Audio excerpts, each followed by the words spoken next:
Je vais enregistrer la table ronde pour pouvoir la rediffuser après à des personnes qui n'auraient pas pu venir. Si jamais le micro, ça vous gêne pour poser une question, n'hésitez pas à le dire avant, ça je coupe le micro, le temps de vous poser la question et ensuite je le rallume. N'hésitez pas. Donc, tout d'abord, cette table ronde consacrée à la représentation dans la littérature, la représentation LGBT+ dans la littérature jeunesse en France a lieu dans le cadre d'un festival qui est le Festival des cultures LGBT+, qui est organisé par le Centre LGBT de Paris. Donc il y a tout un tas d'événements qui ont lieu là dans les prochaines semaines, donc je vous invite à consulter la page Facebook ou le site internet du Festival des cultures LGBT si ça vous intéresse. Nous sommes accueillis donc par la bibliothèque Marguerite Audoux, que nous remercions beaucoup pour leur accueil. Donc, moi c'est Cordélia, je suis écrivaine et vidéaste sur internet. Je parle notamment donc de littérature jeunesse et en particulier de représentation LGBT et féministe. Et donc je vais modérer cette table ronde en compagnie de mes très chères intervenantes que je vais donc vous présenter. Tout d'abord, il y a Marie, ici, qui est vidéaste sur Internet, qui tient une chaîne qui s'appelle Ce que tu mettes, et qui avait notamment un format qui s'appelait J'en suis, où elle étudiait les différentes représentations dans des séries, des livres, enfin voilà, des choses comme ça. Ensuite, nous avons Anne-Fleur Multon, qui est autrice, et qui a notamment sorti une série de romans avec des héroïnes féminines très cool. Merci. Qui s'appelle Allô sorcière. Et puis tu fais d'autres trucs aussi. Enfin, voilà. Ensuite. Tout le monde là. Ensuite Laura, qui est bibliothécaire et qui tient aussi le blog Filles d'album, très bon blog, qui est consacré à la diversité dans les albums jeunesse.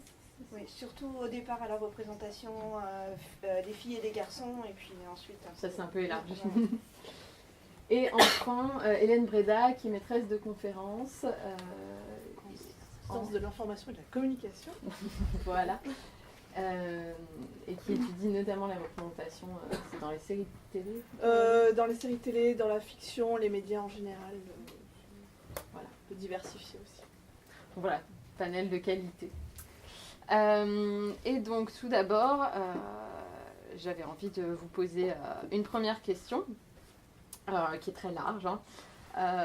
Pourquoi est-ce important de proposer des héros et des héroïnes LGBT+, à la lecture, dans la lecture jeunesse, et ce, dès la petite enfance, à votre avis, pourquoi c'est important? Est-ce qu'il y a quelqu'un qui... Je pense qu'on peut toutes répondre à cette question, Oui. mais peut-être que tu veux... Bon, vas-y, allez.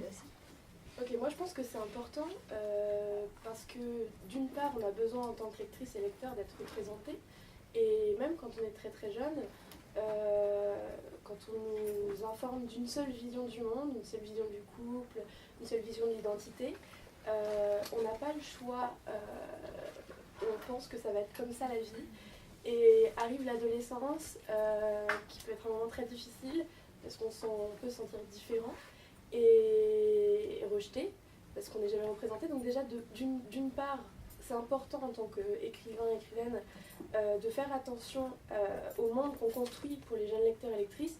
C'est une spécificité de la littérature jeunesse justement que d'avoir une pensée pédagogique. Il s'agit de montrer, il s'agit d'apprendre et on montre et on apprend les choses qu'on veut.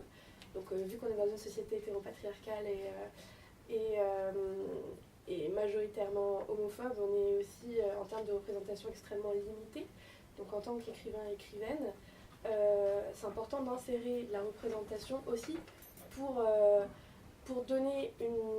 impulser une vision différente de la société. Et c'est une responsabilité qu'on doit prendre avec des pincettes, parce qu'on n'est pas toujours informé sur ces questions.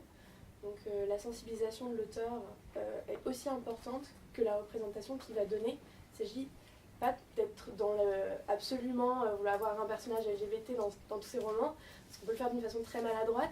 Parfois on fait mieux que bien, plus mal que bien, pardon. Donc c'est des questions qui sont importantes et sur lesquelles il faut être informé. Moi, c'est vrai que je travaille beaucoup sur la petite enfance, vraiment les moins de 3 ans, et j'ai été impressionnée par à quel point la norme hétérosexuelle s'applique vraiment dès la toute petite enfance. Enfin, moi, j'ai un souvenir d'avoir emmené mon fils à la PMI, et il y avait une autre maman, il s'approchait d'un autre bébé, donc d'une petite fille, et donc il y a une autre maman qui a fait « Ah, c'est vrai que vous feriez un joli couple, machin, mais tu sais, elle est déjà amoureuse de Bidule, et quand ils seront grands, ils vont se marier. » Donc là, ils avaient 5-6 mois. Donc vraiment, dès tout petit, avant l'école, en fait, il n'y a finalement que ce schéma-là qui est proposé. Alors que les enfants n'attendent pas d'être grands pour grandir dans des familles homoparentales. Et que pour tous les enfants, je pense qu'il y a vraiment un besoin d'ouvrir au maximum le champ des possibles, de leur laisser le plus de liberté possible en fait, pour quand ils vont grandir. Et j'ajoute qu'il y a aussi parfois une demande d'adultes pour accompagner ces tout petits. Moi, c'est vrai que je participe à la formation de professionnels de crèche. Et on a eu la demande l'année dernière d'une dame qui disait voilà, dans la crèche où je travaille, il y a un des enfants qui a 2 mamans et j'aimerais avoir un livre sur lequel m'appuyer pour en parler avec les autres enfants de la crèche. Donc ça peut être aussi un outil pour les adultes et les éducateurs au sens large. Je sais pas si Marie peut ajouter. Ouais, non. Oui, ça rejoint évidemment ce que vient d'expliquer Laura et Anne-Fleur sur l'importance d'avoir ces représentations dès la petite enfance dans la culture jeunesse pour apporter une petite touche théorique avec. Ça renvoie à ce qu'on va appeler en philosophie et en sociologie les théories de la reconnaissance. Le besoin de reconnaissance sociale, c'est le besoin d'être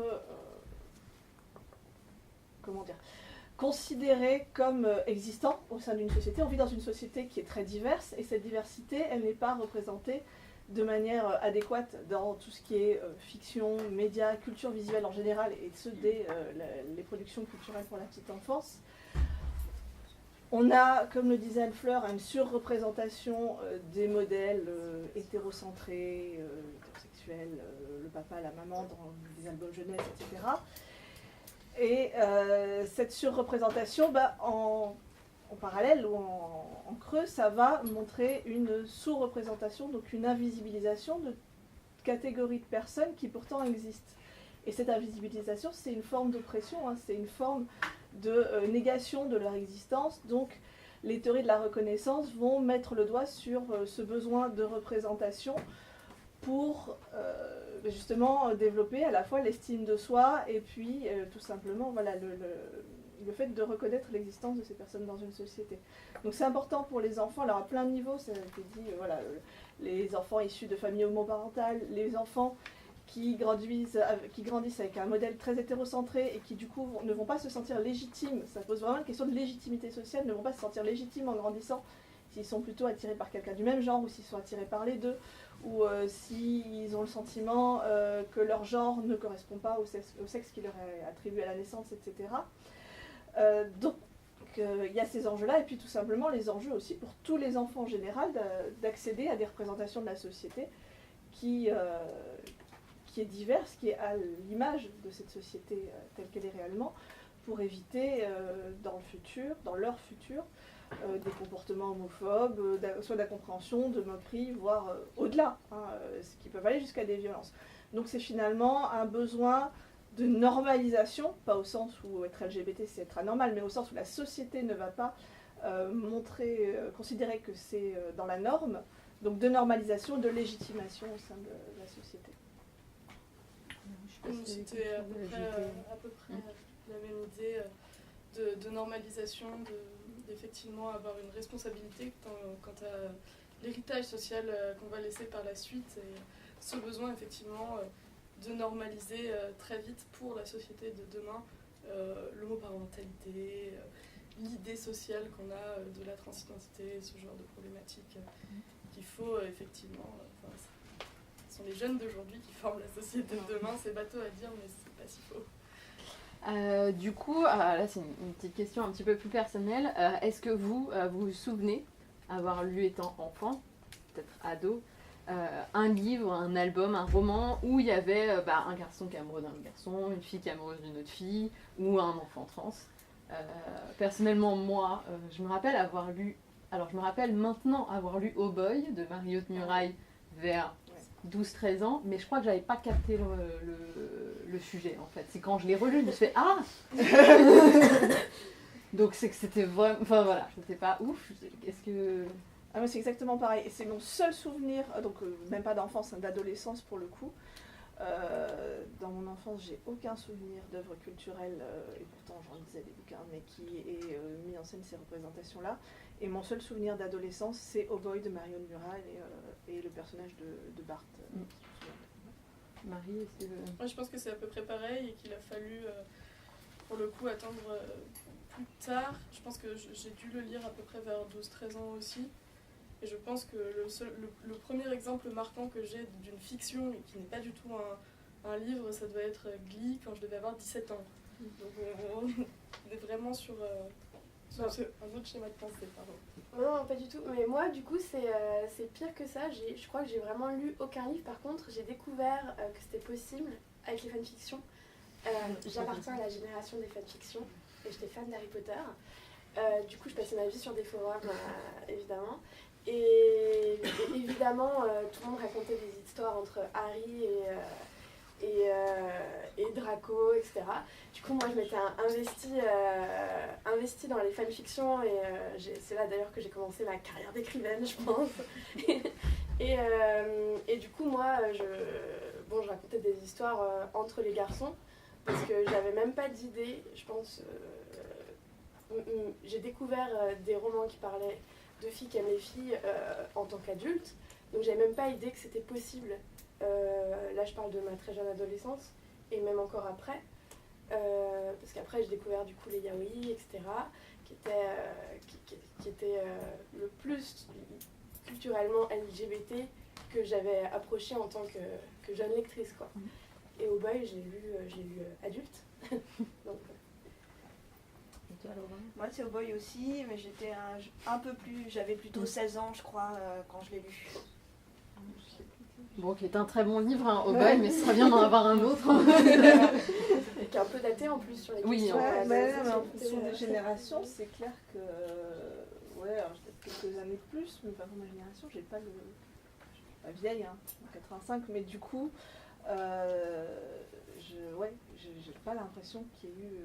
Il y en a un que j'ai découvert évidemment en faisant des recherches bien plus tard sur le sujet, qui a été publié en 79 et qui s'appelle Je me marierai avec Anna, qui est un livre très étonnant parce qu'on ne comprend pas du tout comment il a pu passer les barrières de la censure éditoriale. Et c'est l'histoire d'une petite fille qui rentre de l'école et qui dit à ses parents moi je me marierai avec Anna. Et sa mère en fait est très en colère.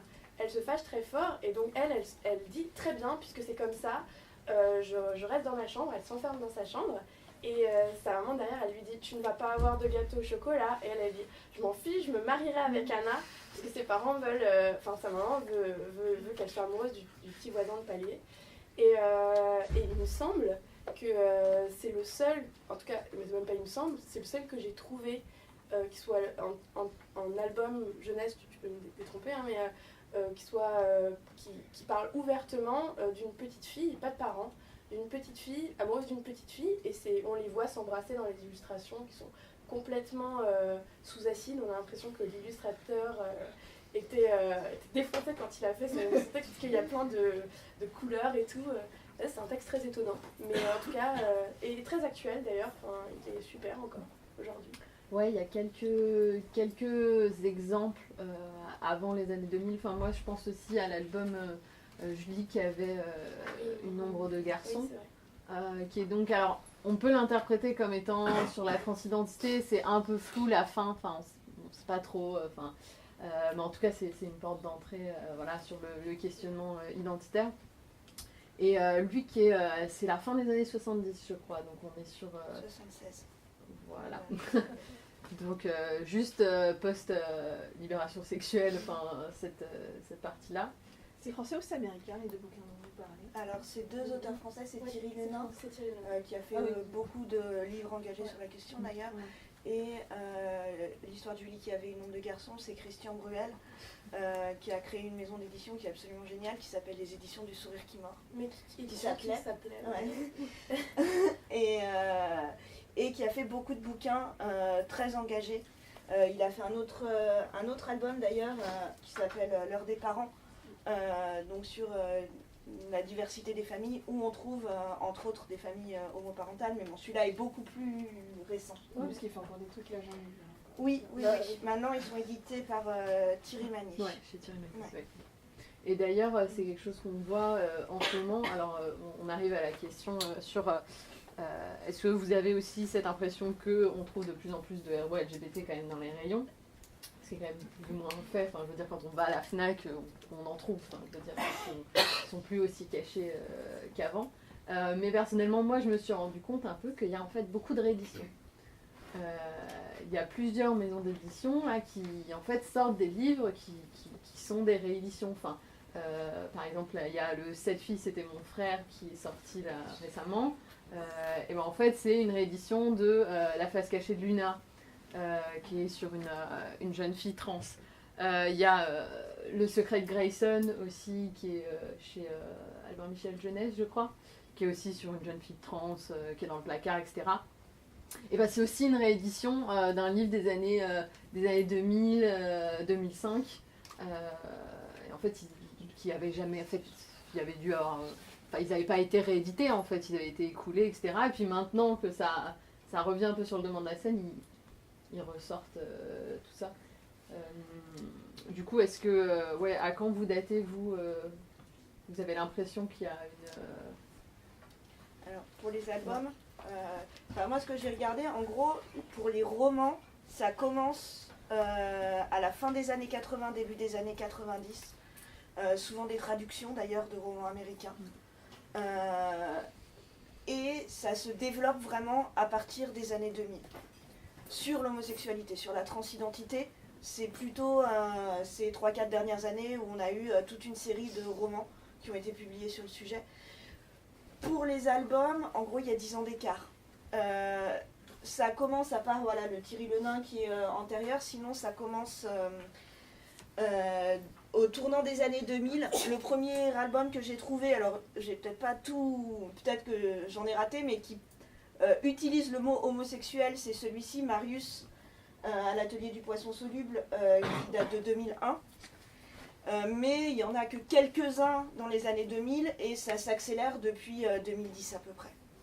Moi je dirais que ça dépend d'où on se place dans la francophonie et ça dépend même de si on parle de littérature traduite. Alors j'y connais rien en album, hein, mais en l'occurrence le Québec a 10 ans d'avance sur nous sur ces questions. Un album aussi. Hein. Je reviens d'une tournée de dédicaces à Montréal.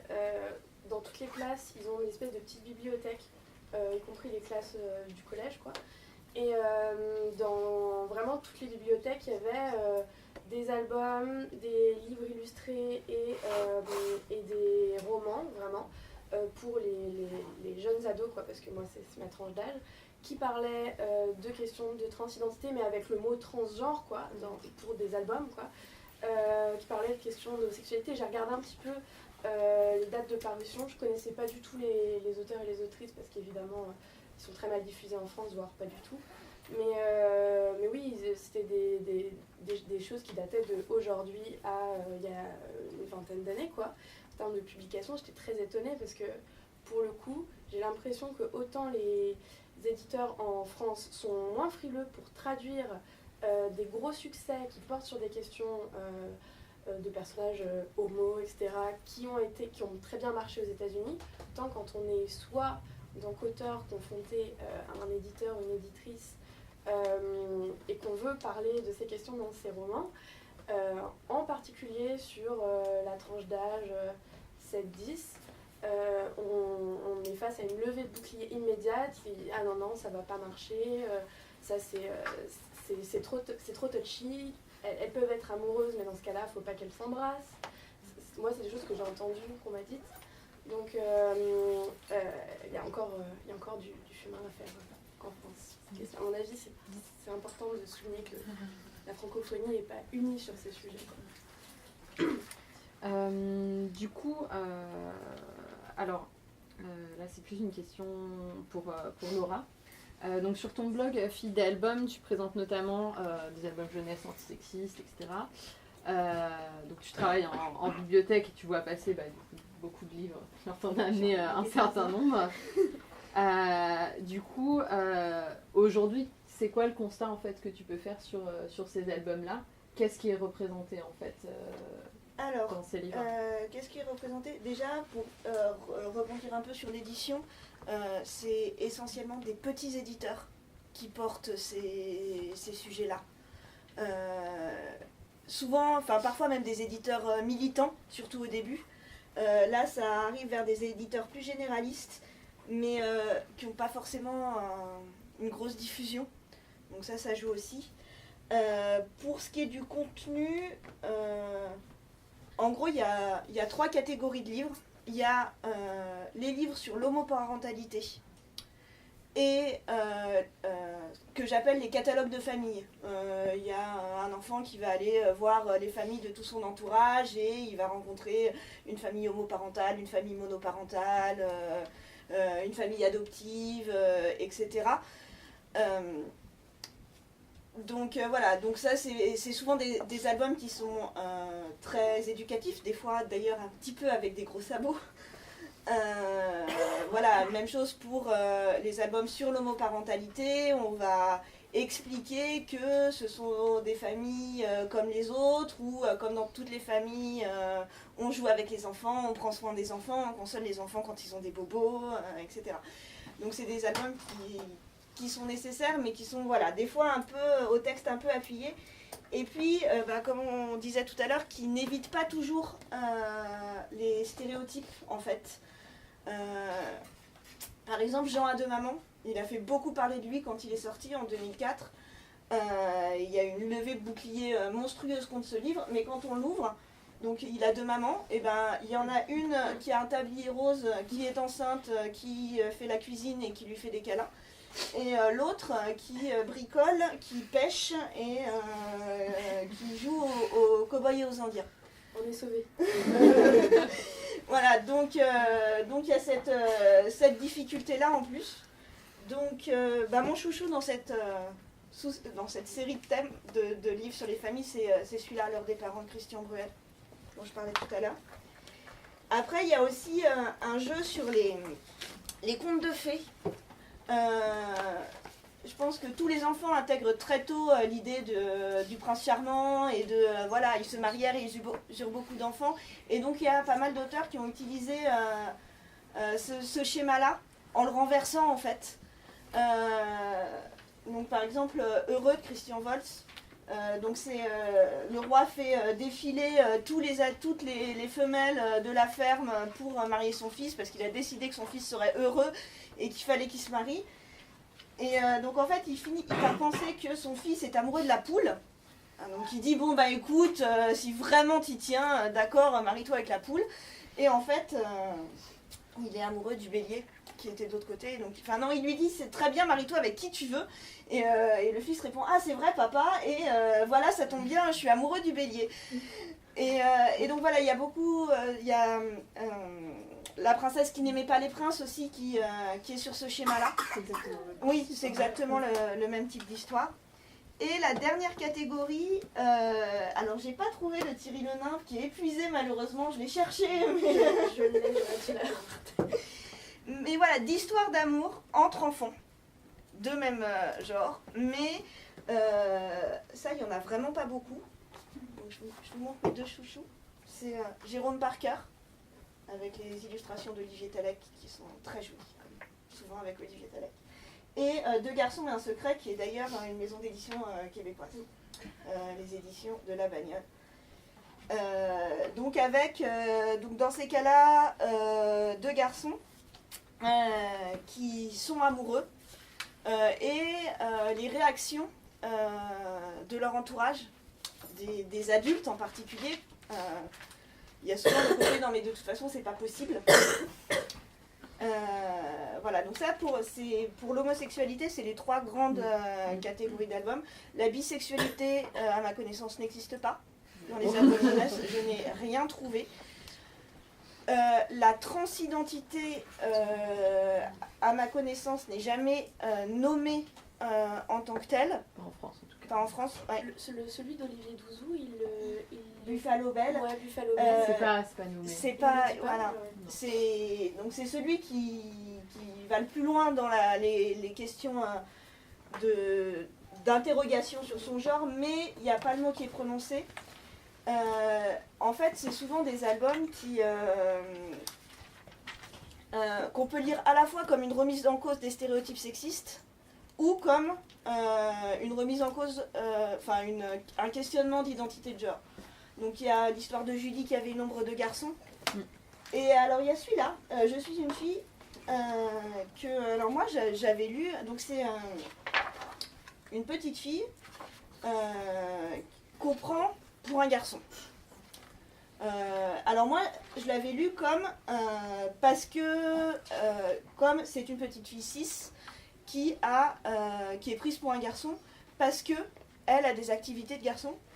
Mais j'ai un ami qui m'a dit, à juste titre, on pouvait aussi le lire comme une petite fille trans que tout le monde prenait pour un garçon et qui, elle, répondait en criant « Je suis une fille, voilà, moi je sais que je suis une fille, quelles que soient les activités qu'on fait. » Donc il y a parfois des livres qui ouvrent à un questionnement, mais il n'y en a aucun qui l'aborde clairement. À moins que j'ai vraiment raté quelque chose. Non, je n'ai pas non plus, à part du coup Buffalo Bell qui aborde un peu les questions de genre, l'histoire de Julie qui avait une ombre de garçon qui l'aborde un petit peu aussi, mais sinon, ou alors il faut aller chercher du coup dans des éditions québécoises, où là il y a un peu plus de choses, mais du coup c'est pas distribué en France, ou alors très très rarement, enfin il faut vraiment aller les chercher, et ça peut être compliqué de se les procurer.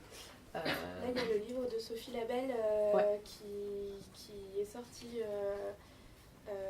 Ciel, du coup, qui est sorti dans les librairies québécoises, mais qu'on peut se procurer en France quand même. Ouais, mais du coup là c'est un roman qui est destiné. Oui, c'est un roman. C'est 9 ans, quelque chose comme ça.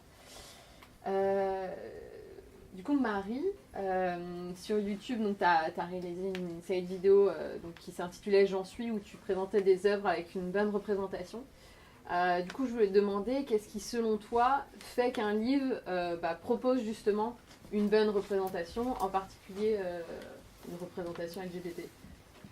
C'est une question qui est hyper compliquée parce que moi j'ai arrêté cette série d'émissions justement parce que j'ai réalisé qu'on ne pouvait pas faire passer une espèce de simili-test de Bechdel à absolument toutes les œuvres qu'on lisait, que de toute façon le test de Bechdel il est tronqué, que finalement j'en venais à présenter des œuvres qui moi me semblaient à peu près ok à ce niveau-là, mais qui dans les faits n'étaient pas forcément, et que on n'a pas à applaudir systématiquement chaque petit effort qui est fait pour nous présenter un personnage LGBT qui est là en background pendant 3 épisodes dans The Walking Dead, par exemple. Du coup, c'est une question à laquelle j'ai pas la réponse absolue, évidemment, mais je pense qu'on peut trouver des pistes. Déjà, premièrement, je pense qu'il faut d'abord se fier au retour public, pour commencer. Je pense que de façon générale, si il y a un tollé en t'expliquant que c'est une mauvaise représentation, beaucoup de voix qui commencent à s'élever pour te le dire, c'est un signe que c'est pas top, qu'il va falloir faire un effort. Ensuite, je pense que ça passe aussi par un sujet qui est relativement documenté. Alors ça va pas être une conférence de 4 heures dans un épisode sur qu'est-ce que la transidentité, mais savoir que pour produire tel ou tel truc, l'écrivain ou l'écrivaine a travaillé avec de la doc sous la main et de la doc sérieuse, c'est un signe en général que ça doit être assez recherché quand même, et que au niveau de la relecture, et s'il y a eu des relectures, et j'espère que dans ce livre hypothétique dont on parle, il y a eu de la relecture parce que c'est hyper important, qu'effectivement il y a eu une intervention de la part de gens qui sont concernés ou documentés sur le sujet. En général, il y a des choses qui passeront pas et qui du coup embelliront, je pense, les personnages et la représentation. Et puis je pense aussi qu'une bonne représentation, c'est une représentation qui n'est pas une représentation token, donc qui ne s'arrête pas à ça en fait, et qui va plus loin. Avoir un personnage LGBT, c'est bien. Avoir un personnage complet qui est LGBT, c'est mieux. Qui a d'autres caractéristiques, qui n'est pas là uniquement pour remplir son rôle derrière. Alors c'est très bien d'avoir des quotas, et c'est une nécessité, mais ça n'empêche pas, pour une meilleure représentation, de creuser un peu les personnages qu'on veut créer, qu'on veut proposer. Je pense que c'est des pistes de réflexion pour répondre à ta question. Est-ce que je peux réagir à ce que tu viens de dire ? Justement, je trouve que c'est hyper intéressant ce que tu dis, parce que du point de vue, en tout cas, des auteurs, j'entends souvent, parce qu'aussi dans les auteurs pour la jeunesse, les gens sont majoritairement cis, les gens sont majoritairement hétéros et tout. J'entends très souvent en ce moment, ah oui mais on nous censure, on peut plus rien dire, dès qu'on fait le moindre faux pas, on se prend un énorme backlash de la communauté de lecteurs et de lectrices. Et justement, je pense que donc la représentation, elle est vue comme une contrainte, et souvent présentée comme telle d'ailleurs.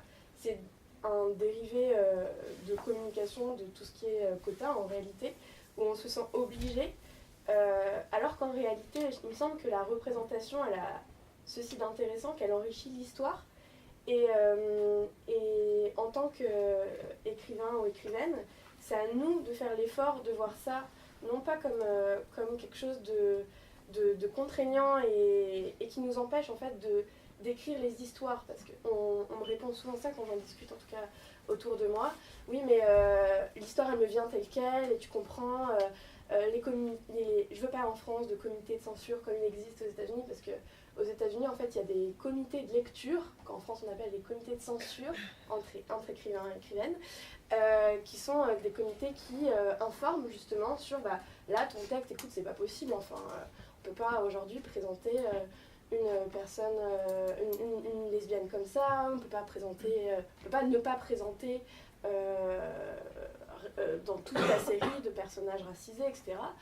Et du coup, il y a des comités de gens renseignés qui informent l'auteur ou l'autrice, parce qu'on n'est pas toujours renseigné sur tout en fait, que ça serait bien d'intervenir un petit peu sur ces points-là. Et en France, parce que liberté d'expression, parce que en fait aussi ça fait partie du métier d'écrivain de raconter des histoires, et que l'histoire c'est la sienne, et donc on a envie de se sentir libre dans ce qu'on écrit. On voit ça vraiment comme, je dis on parce que je ne m'identifie pas spécialement à ce discours, mais parce qu'il est très commun en réalité. On voit ça comme une contrainte, et je pense qu'en plus, en tant qu'auteur, on a une responsabilité, comme tu dis, vis-à-vis de ses lecteurs et ses lectrices. On a la chance de pouvoir être publié. Ça, en général, ça veut dire qu'on est blanc, qu'on est cis, dire qu'on est cultivé, qu'on est reconnu. Tout le monde n'est pas publié. Donc la voix qu'on prend, la parole qu'on prend et qu'on rend publique, qu'on choisit de rendre publique, on doit faire l'effort de la rendre représentante. Et à mon sens, vraiment, l'histoire, elle en devient que plus passionnante. Non seulement elle touche plus de lecteurs et lectrices, mais en plus de ça, elle apporte d'autres enjeux. Un personnage LGBT, puisque là c'est le sujet de la discussion, il vit deux histoires d'amour, il vit des histoires différentes en termes de relation à autrui. Quand on écrit pour la jeunesse, la relation à autrui, elle est centrale, l'amitié, l'amour, les parents. Et donc du coup, c'est plein de petits sujets qu'on peut exploiter. Et il me semble, même en tant qu'influenceur, influenceuse, important de souligner toujours ce point. L'histoire, elle est enrichie. La représentation, c'est pas une contrainte. Ouais. J'étais un peu virulente. Je vais revenir sur un truc que tu as dit et qui me paraît justement un peu résumer le cœur du problème, c'est que tu cites des auteurs et des autrices qui disent l'histoire me vient comme ça. L'histoire me vient comme ça, et si c'est pas une représentation qu'on va appeler adéquate, que ce soit au niveau qualitatif ou quantitatif, parce qu'il n'y a aucun personnage représenté, pourquoi l'histoire ne vient pas comme ça? Mais parce que justement, dans les imaginaires collectifs, il y a ce manque de diversité des représentations et donc il y a une méconnaissance du sujet. Or, pour faire changer ces imaginaires collectifs, qu'est-ce qu'il faut? Il faut plus de diversité dans les représentations, donc ça fonctionne comme ça, hein, en boucle permanente entre les fictions, les productions médiatiques, et puis comment ça infuse dans nos cerveaux et comment on le réinjecte après dans les créations quand on est créateur, créatrice. Du coup, je vais rebondir aussi en soulignant, je pense, justement le rôle des bibliothécaires, des libraires, des profs, des blogueurs, justement pour avoir une position volontariste sur le sujet, parce que là aussi il y a quelque part encore l'idée de neutralité dans les collections, alors qu'en fait je pense qu'il y a besoin d'un certain volontarisme pour proposer des collections avec une vraie diversité, que ce soit au niveau justement de l'orientation sexuelle, de la couleur de peau, etc., des représentations filles-garçons. Mais voilà, il y a un travail à faire, et le travail commence en fait par la déconstruction de ses propres stéréotypes. L'histoire, elle ne vient pas comme ça. Un livre, sur la perception qu'on en a, elle est aussi liée à nos propres stéréotypes, à notre propre construction, à nos propres biais. Donc il y a aussi un travail à faire en tant qu'adulte autour de la littérature jeunesse. Marie, tu peux ajouter quelque chose? Oui, simplement que effectivement, je comprends pas, mais je sais qu'il y a des auteurs, voilà, qui disent que la représentation s'abrime, etc., etc. Mais je trouve ça aussi assez incroyable d'être capable de se dire que un livre ou un roman, c'est une personne, parce qu'en fait, ce n'est jamais le cas. Il y a tout un travail d'édition derrière, il y a un travail d'illustration quand on parle d'un album, il y a un travail de correction, il y a un travail de relecture, etc., etc. Et que partager le texte et l'enrichir avec différents points de vue, c'est effectivement quelque chose qui est assez nécessaire, et on peut pas se dire un livre c'est une personne, c'est une vision, ça devrait pas être le cas en tout cas quand on travaille avec un éditeur. Et c'est à double tranchant, parce qu'il y a aussi, je pense, des auteurs, des autrices qui sont de bonne volonté. On en avait un peu parlé quand on avait fait les séminaires l'an dernier avec Anne-Fleur notamment. Il y a aussi des auteurs, des autrices qui voudraient injecter cette représentativité plus adéquate, plus adaptée. Et puis c'est au niveau de l'édition que ça va bloquer, que ça va censurer, qu'il va falloir trop pédaler, parce qu'on va dire ah non, mais là on peut pas dire qu'elles sont lesbiennes, elles sont amies ou ce genre de choses. Donc on avait aussi rencontré des autrices qui témoignaient dans ce sens-là, donc c'est complètement... Oui, j'entends bien, non mais c'est très compliqué de se faire publier et d'avoir un éditeur qui accepte d'aller dans ce sens-là, hein. Ça on est complètement d'accord. Je pense qu'il peut y avoir une part d'autocensure de la part des auteurs et des autrices. Après il y a la phase d'édition qui peut être aussi à double tranchant, ça reste une création complexe. Et puis après il y a la dernière phase de censure, et donc c'était bien que tu parles aussi du travail des auteurs, enfin des libraires, des bibliothécaires, etc. Parce qu'en réalité, les livres qui sortent de la norme, ils sont très mal accueillis en fait dans les librairies notamment. On nous dit souvent ah mais j'ai pas trouvé l'étagère dans laquelle présenter votre livre. Du coup je l'ai pas mis. Et donc ça c'est déjà une forme de censure commerciale en réalité, mais sur un livre c'est un poids qui est très important, d'autant que l'éditeur en fait c'est un marchand, donc il va pas faire des choix dangereux, il va faire des choix de livres qui vendent. On est rarement dans une démarche militante quand on est un éditeur, surtout un gros éditeur, a fortiori ceux qui ont le plus de diffuseurs du coup. On est dans une démarche de recettes, donc il faut faire des choses qui marchent. Et quand on n'est pas soutenu, notamment en librairie, etc., on abandonne toute initiative de progressisme. Et il y a une autre censure, en plus de ça, qui est une censure d'associations, de parents, notamment vu que là on parle de la jeunesse. En France, on avait eu cette histoire je sais plus, c'était il y a 2 ans, tout nu. Oui, tout ça poil, tout ça poil, étant mot de papa. C'était en pleine manif pour tous. Oui, c'est ça. Et ça bloque de ce côté-là aussi. Mais donc du coup, il y a, en tant qu'écrivain en France, on est soumis à cette censure qui est aussi du coup source d'autocensure à l'avance de par les éditeurs et les auteurs, parce qu'on se dit mais on va pas non plus publier un livre, il faut bien bouffer quoi. On va pas passer 6 mois à écrire un bouquin pour qu'au final le truc soit enlevé des étagères par une association de 20 parents cathos qui porte le truc devant un tribunal quoi. Donc ça aussi ça compte dans le manque de représentation en France. Personnages LGBT Au moment de la publication de Jean à deux mamans, qui pourtant ne va pas très loin, ça a été, comme là en plus c'était l'école des loisirs, qui est quand même l'éditeur jeunesse le plus... le gros éditeur jeunesse.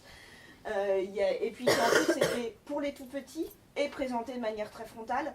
Il y a eu des réactions, des interviews dans le Figaro de pédopsychiatres qui disaient que ça allait traumatiser les enfants, des courriers, des appels au boycott de l'éditeur, etc. Donc c'est encore des choses qui arrivent.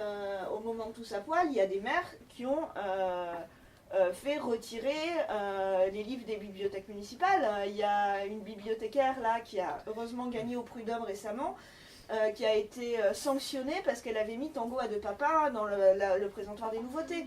Donc il y a quand même encore vraiment une opposition qui peut être massive. Ah bon ? Non, après je me sens que le maire il avait mis voilà, dans le rayon adulte avec, très en retard. Voilà. Pour pas que les enfants puissent les attraper surtout. Ce qui est très ironique dans ces démarches de parents justement conservateurs, j'allais dire qui me fait beaucoup rigoler mais qui me fait rire jaune évidemment, c'est que un des arguments très très récurrents auprès des parents, ça va être, avec ce genre de bouquin, on manipule, on instrumentalise les enfants par idéologie, sans percuter un seul instant que les 15 000 Disney qui vont se bouffer pendant toute leur enfance, où le prince finit avec la princesse, c'est tout aussi idéologique.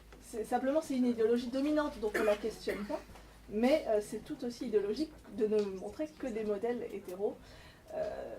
Donc c'est pas rigolo au sens marrant, mais c'est assez ironique de voir que c'est cet argument qui revient souvent contre les représentations LGBT.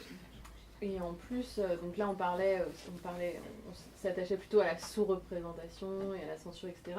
Et ensuite, il y a aussi la question de la mauvaise représentation.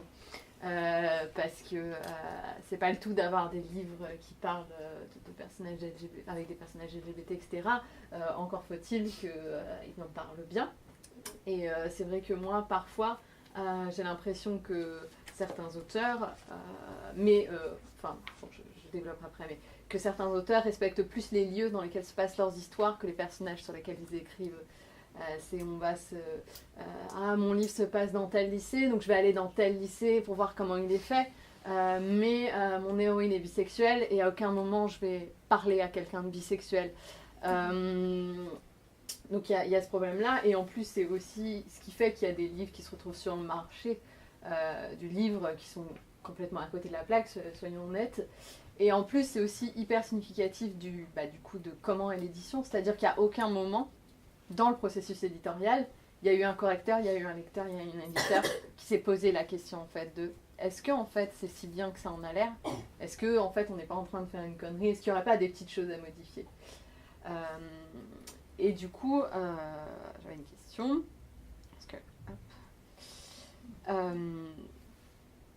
Selon vous, c'est quoi les stéréotypes les plus récurrents en fait qui vont coller à la peau des personnages LGBT en fait dans les bouquins ? Tu parlais un peu du coup de dans la représentation de l'homoparentalité avec un personnage, un homme un peu féminin, un homme un peu masculin, ou une femme un peu masculine, une femme un peu féminine.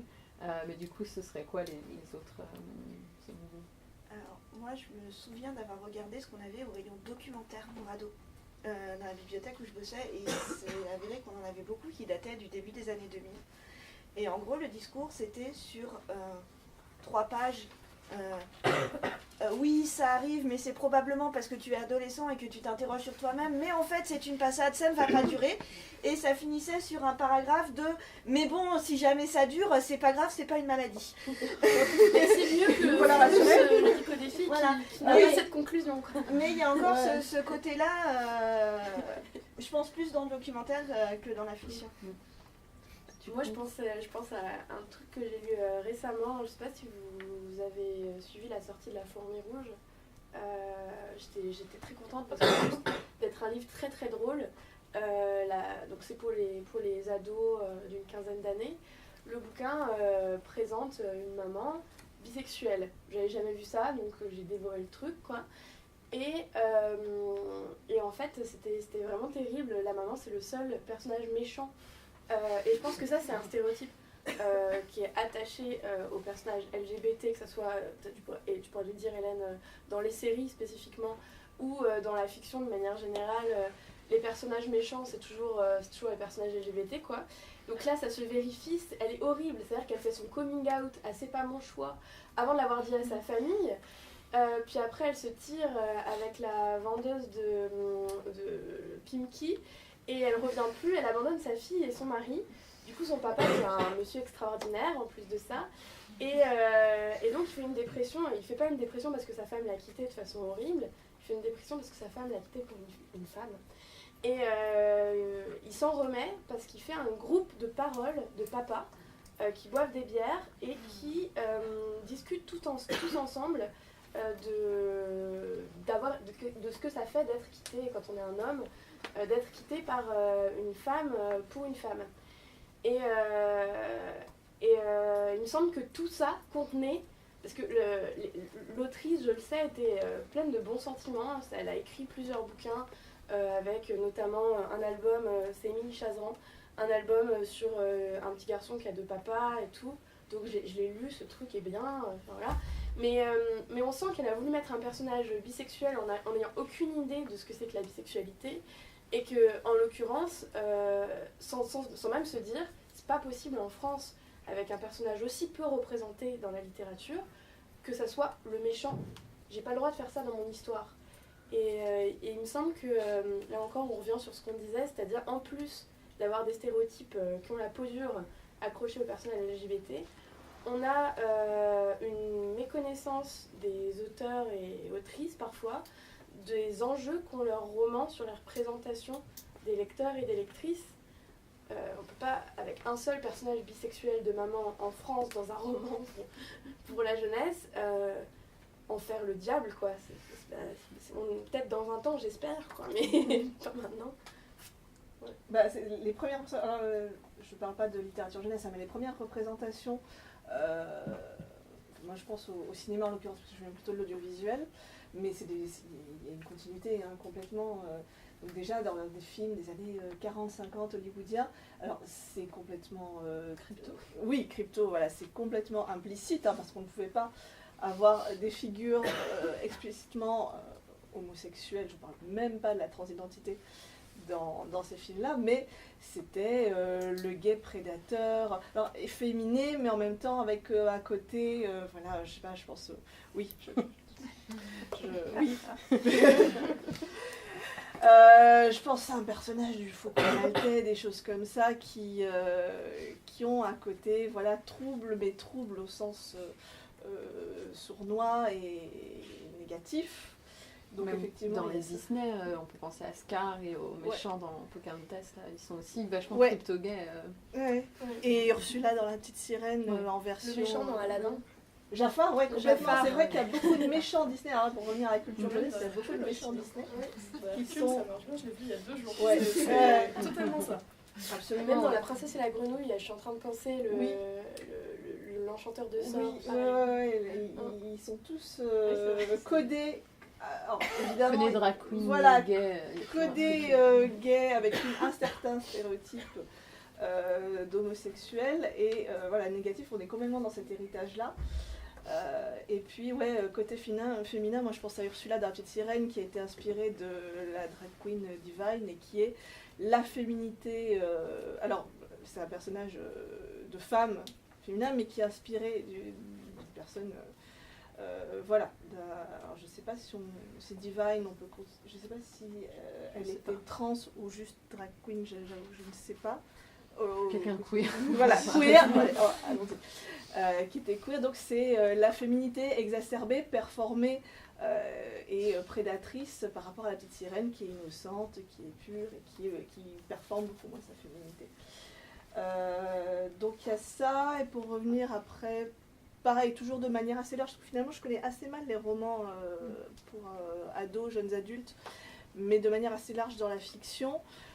En termes de mauvaise représentation inadéquate et insatisfaisante, on va avoir des tropes, par exemple ce qu'on va appeler le trope du bury your gaze. Je ne sais pas si ça existe, enfin si c'est très prégnant en littérature, le fait d'avoir des personnages homo mais qu'on va faire mourir rapidement.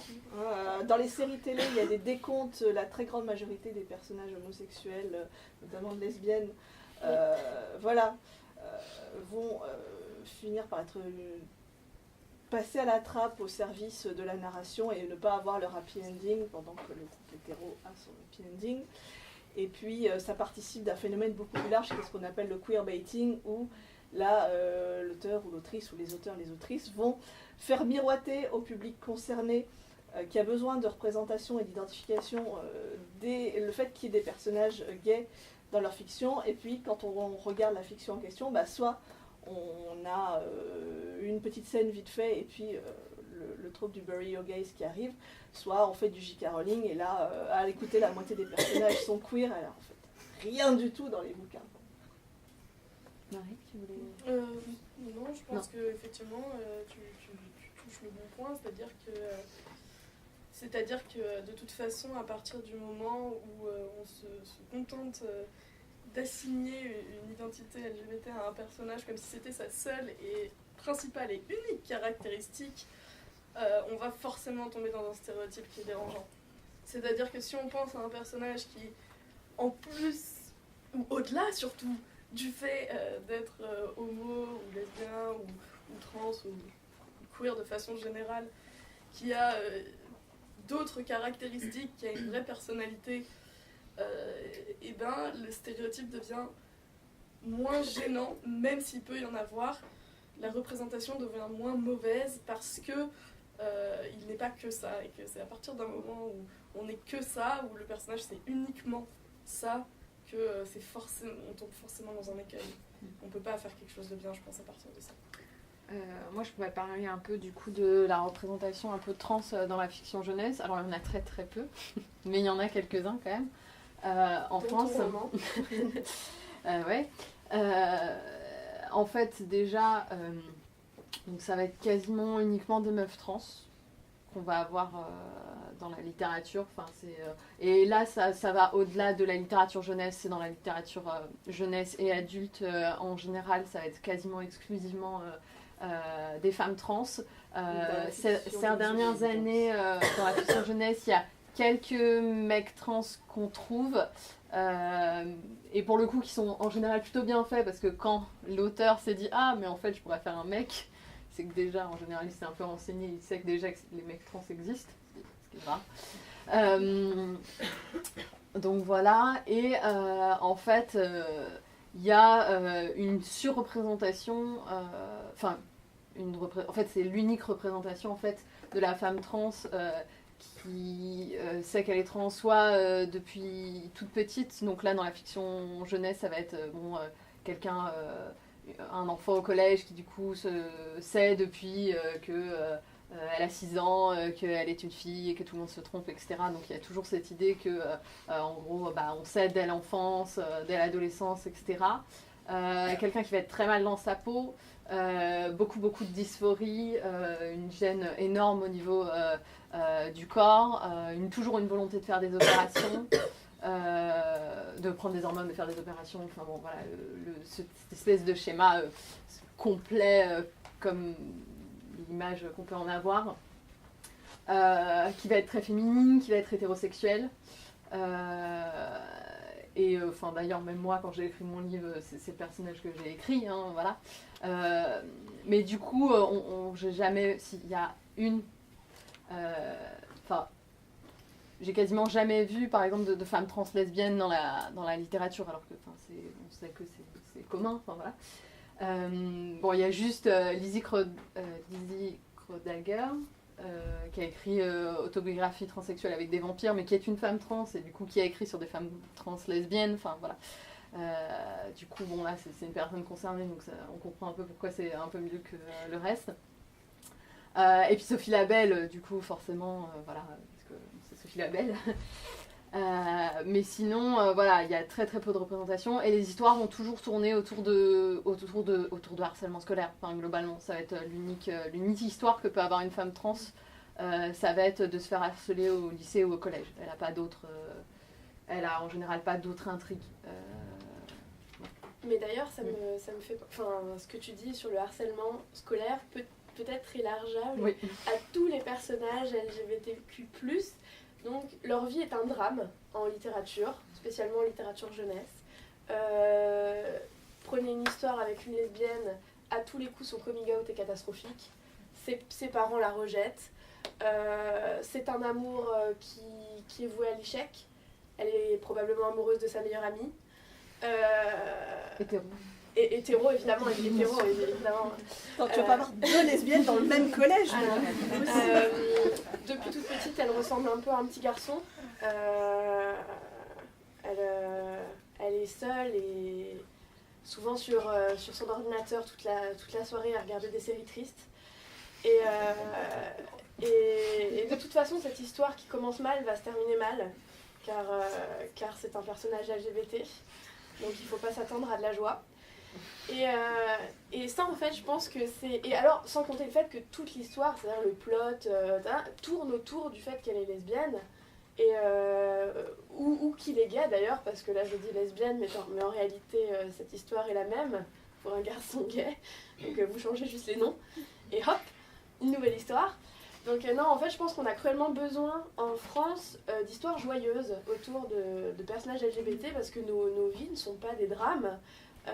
Heureusement d'ailleurs, elles peuvent le devenir parce qu'on est dans une société compliquée. Effectivement, ce sont des questions à pas éluder. On n'est pas en tant qu'auteur, on a aussi une responsabilité de montrer des choses, des situations que peuvent ressentir nos lecteurs et nos lectrices. Donc c'est pas tout à fait rose d'être un personnage LGBT en France en 2018. Néanmoins, montrer sans arrêt la question sous un angle dramatique, c'est politique. C'est confiner son personnage. Et la représentation qu'on en fait à une minorité exclue, rejetée. Souvent c'est lié aussi à des problématiques mentales. Donc on a parfois, alors souvent les familles des personnages LGBT sont terribles. Les parents divorcent, ils provoquent l'homosexualité de leur enfant par le divorce. Enfin, vous connaissez en fait ces histoires. Mais on pourrait en fait imaginer, je vois pas pourquoi on y arrive pour des personnages hétéros et pas pour des personnages gays par exemple. On pourrait imaginer une histoire où ça se passe bien en fait. Mais rien que de le dire c'est extraordinaire, c'est-à-dire une histoire où par exemple une gamine de 13 ans tombe amoureuse et on parle à la personne en face d'elle qui lui dit chouette, enfin pourquoi pas en fait, j'avais pas pensé mais oui c'est vrai, enfin ça arrive en fait dans toutes les histoires hétéros qu'on lit, parce qu'il y a des histoires d'amour non-stop dans les histoires pour ados de 11 à 14 ans, notamment les histoires à destiner à un public de filles, des amours heureuses quoi. Et jamais dans les histoires LGBT, et je pense que c'est un sujet à s'emparer. Si parmi vous il y a des personnes volontaires, mettez de la joie dans les rayons des librairies. Parce qu'on en a bien besoin. En fait. Et je voudrais ajouter sur... du coup, le côté discrimination va toujours être tourné sur le harcèlement de la part de l'autre. Cet autre, c'est les enfants au collège, c'est éventuellement les parents, etc.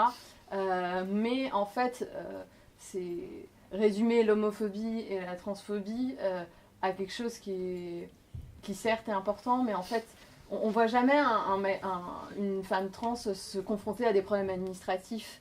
On parle pas des femmes des couples de femmes qui doivent aller en Belgique et dépenser des fortunes pour faire appel à une PMA. Toutes les discriminations qui vont être de l'ordre de l'administration, de l'État. Enfin, par exemple, on pourrait avoir imaginons un personnage, une lesbienne qui se fait harceler à la fac, etc. Donc l'histoire, machin. Mais il n'y a pas un moment où on la voit porter plainte dans un commissariat et qu'on lui dit que c'est pas grave et que de toute manière elle est mal baisée. Enfin, des trucs comme ça, quoi. Bon, pardon, c'est un peu violent, mais c'est comme ça. Il n'y a pas, enfin, voilà, il y a ce côté, on met en avant un certain type de discrimination, mais quand même pas tout, parce que faudrait pas que ce soit à charge d'un système et c'est toujours plus général, en fait. Interindividuel, en fait. Ouais. C'est toujours le niveau interindividuel et puis le niveau au-dessus, structurel. J'ai oublié. Non, je voulais rebondir sur les histoires LGBT malheureuses. J'ai regardé sur l'apparition en fait des romans jeunesse, l'apparition des personnages homo dans la littérature jeunesse. Donc déjà, c'était tous des mecs et ils avaient tous le sida. Ils étaient tous en train de mourir du sida. C'était en fait finalement l'homosexualité était un prétexte pour expliquer comment ils avaient été malades. Mais c'était la maladie. Et d'ailleurs, c'était jamais le héros. C'était le frère du héros, voilà, tout contre Léo. Et puis il y en a eu plusieurs dans cette veine-là. C'est vrai, pour le cinéma, d'ailleurs, même encore aujourd'hui, hein, au cinéma, en général, quand il y a une histoire gay, ça parle de sida, quoi. Enfin, t'es un peu étonné pour Colby Barrett, Your Name, pas de sida. C'est vrai. C'est beaucoup de fruits, pas de sida.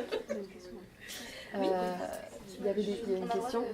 Oui, enfin, il y a une partie pour les questions après, mais vous pouvez la poser maintenant. J'ai oublié. Oui, il n'y a pas de souci. C'est juste que j'essaye de faire mémoire sur l'homosexualité dans les romans pour ados.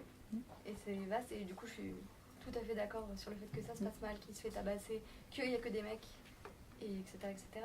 Mais justement, je suis tombée du coup dans mon corpus sur 2 romans écrits par le même auteur où le personnage homosexuel n'est pas gentil. Enfin, c'est un homme, et c'est soit un meurtrier, soit un pervers narcissique. Et du coup, j'en ai discuté avec l'auteur qui m'a dit, mais justement, pas dans une volonté de banalisation, il dit, il se trouve que mon héros est homosexuel, mais en fait, je ne l'ai pas pensé comme ça de base, je l'ai pensé meurtrier, mais après, le fait qu'il soit gay, je l'ai rajouté par la suite, et justement, dans cette volonté de normalisation, mais ce que vous disiez du coup sur la mère bisexuelle, qui est du coup la seule, et que c'est dommage qu'elle soit un personnage négatif, est-ce que, vu que les personnages homosexuels et gays sont là depuis plus longtemps, c'est du coup acceptable, entre guillemets Moi je pense que oui. Enfin, il faut, le truc c'est qu'il faut une diversité aussi dans les types de représentation. Et qu'effectivement on peut se permettre d'avoir des personnages méchants à partir du moment où il y en a aussi pour contrebalancer qui sont aussi positifs. Il faut clairement un petit peu de tout. Je pense que je trouve que même si c'est plus la seule chose qu'on voit, ça reste quand même un cliché assez prégnant parce qu'ancien, comme je disais tout à l'heure, hein, l'homosexuel, le paniquant, prédateur, ou la personne trans, pareil, voilà, on arrive au silence des agneaux et à des choses comme ça, donc peut-être un sous-texte pathologisant aussi, donc ça demande quand même de la prudence parce que finalement c'est pas une nouveauté et c'est pas une originalité que de faire ça, c'est juste on remonte à un stéréotype plus ancien que celui de la figure de l'homosexuel gentil, mais qui douille parce qu'il lui arrive plein d'horreurs, donc c'est pas si novateur que ça finalement. Après je connais pas les romans donc je sais pas comment c'est traité, mais c'est aussi le risque du coup. Non, c'est les romans de Gilles Labier, pour ceux qui connaissent. Mais moi ça me fait penser à un autre trope. Il me semble qu'il n'y a pas de problème dans le fait de mettre un méchant personnage LGBT en personnage principal ou en personnage secondaire si, comme tu dis, en fait il y a d'autres personnages, et en fait ça c'est un vrai trope aussi en littérature jeunesse, mais j'imagine aussi en littérature adulte, j'en sais rien, mais ça m'étonnerait pas que le personnage LGBT soit seul, quoi. Enfin, toutes les problématiques qu'il vit sont donc uniques et universalisées. En fait, dans la société, ça arrive de croiser plusieurs personnages LGBT, plusieurs personnes en fait. Mais dans les romans, il y en a un, quoi, parce que c'est le quota. À la limite, il a un copain, une copine, puisque voilà. Bien qu'il y ait une romance. Ah mais souvent hétéro quand même.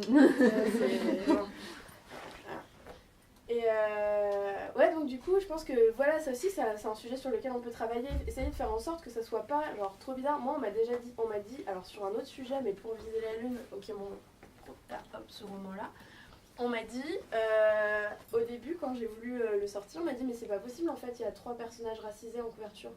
Tout le monde va penser que c'est pas possible, ça n'existe pas, il en faut qu'un seul. Et après, j'ai dit, bah en fait, on regarde dans une cour de récré, potentiellement un groupe de 4 copines, ça arrive quoi, ce genre de choses arrivent.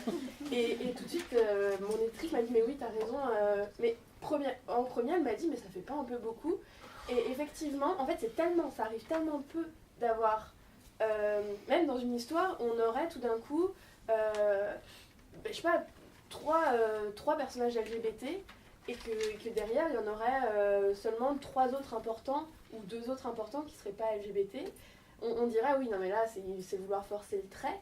Et je pense au bouquin de Cindy Von Wilder qu'elle vient de sortir, où justement elle joue de ce trope-là, ce que je trouve chouette, où elle dit, elle a un personnage en fait qui lui par contre cumule les oppressions. Il est noir, gay, gros. C'est lequel c'est La nuit où les étoiles truc. C'est pas Le ciel est à nous. Le ciel est à nous, merci. Je l'ai lu. Non, La lune. La lune est à nous. Pardon, il y a un ciel. Étoilé de nuit. Et son personnage, en fait, il dit personne va le croire en fait, mais ça m'arrive, je suis gros, noir, gay, merci la vie. Et je trouve ça super drôle de l'écrire parce qu'en fait, c'est certainement ce que son éditeur ou éditrice lui a dit. Tu peux pas tout mettre dans un personnage quoi. Là c'est trop.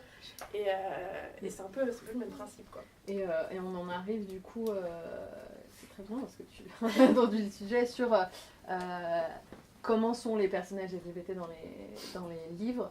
Ils vont toujours être blancs, valides, cis. Enfin, si c'est du coup des...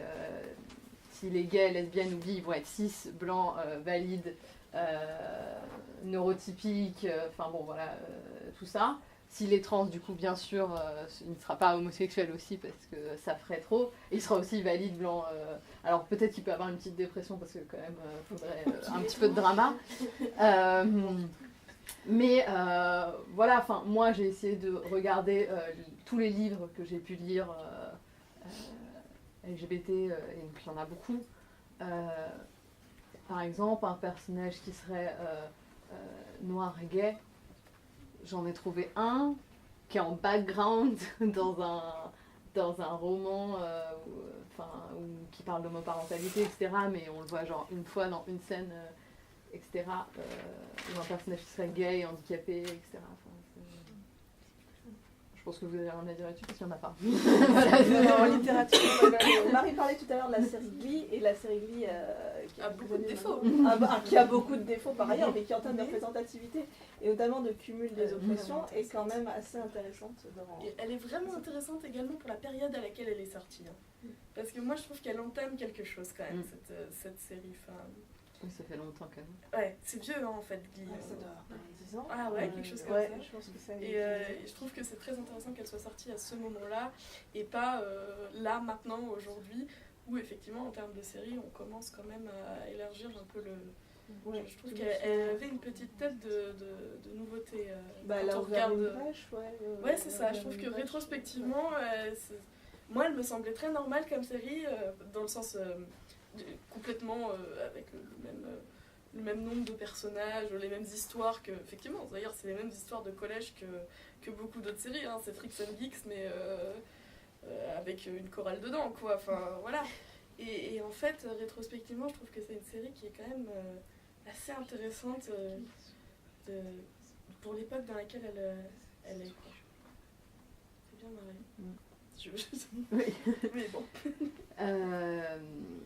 Et donc oui, grande nouvelle, on peut être LGBT et racisé, LGBT et handicapé, etc. Et on peut être aussi plusieurs enfants, plusieurs collégiens LGBT dans le même collège. Et on peut quand même être heureux par ça. On a quand même le droit d'être heureux. Oui. Je dis peut-être une bêtise, mais il me semble que dans Boys Don't Cry de Mallory Blackman, le personnage est gay et noir. Ouais. Bon, il se fait tabasser à la fin quand même. Oui, parce que si Alice des histoires bien horribles de toute façon. Mais il me semble que c'est une famille de noirs, même si c'est pas du tout C'est pas du souligné. tout souligné. Je l'ai lu et j'ai dit ah bon, j'avais pas vu en Je l'avais lisant. pas vu. Et en fait, je pense qu'il y a aussi Aristote et Dante découvrent les secrets de l'univers. Ils sont Alors, d'origine ils sont mexicaine. d'origine Oui, mexicaine. c'était- Et c'est un auteur latinx. Alors, Boys Don't Cry, ça voudrait dire que ça a été complètement whitewashé avec les passages au cinéma. Non, c'est Non, pas, ça, non, c'est- c'est c'est pas- pas- c'est le c'est pas même le même. titre, mais ça Ah, c'est n'a pas le rien même, à voir. je sais pas. Il y a Moi, je Boys sais pas. Don't Cry, C'est le pas la film même. Ok. sur un mec trans qui Ouais. spoiler, meurt à la fin.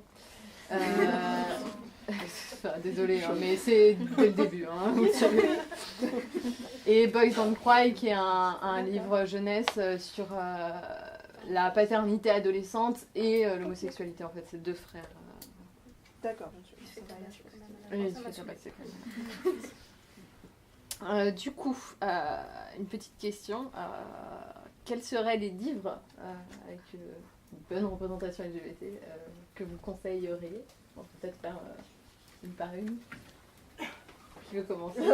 Je sais pas comment on appelle. Alors toi, tu as plein de livres, vas-y, tu vas commencer. Non, mais moi j'avais envie de parler un peu, enfin souvent dans les albums jeunesse, voilà, l'homosexualité c'est le sujet central de l'album, c'est la famille homoparentale, et moi je pense que c'est important de proposer aussi des livres qui abordent tout autre sujet, mais avec des personnages, enfin voilà, les familles homoparentales vivent des vies normales, elles ne sont pas que caractérisées par l'homoparentalité. Donc du coup, j'ai 3 livres que j'ai bien aimés qui sont dans cette catégorie-là. Il y a une BD d'abord qui s'appelle Hector, donc c'est l'histoire d'une petite fille à qui on offre un animal de compagnie qui sait parler. Et elle a 2 papas, mais c'est Peut-être un peu plus haut. complètement... Enfin, c'est pas le sujet de l'intrigue. Moi, mon papa, donc de Myriam Ouyessad et Arnaud Nebache chez Poids de Suspension. Alors là, c'est 2 petits garçons qui jouent à Mon papa c'est le plus fort. Alors mon papa il est super fort, mon papa il a une moto, et ben le mien il a un avion, voilà. Et à la fin en fait, donc c'est 2 petits garçons qui jouent sur la plage, voilà à la fin, donc le papa a une fusée. Et, ah ouais, et ben moi, j'ai 2 papas. Et le dernier, Léopold et le chat perché.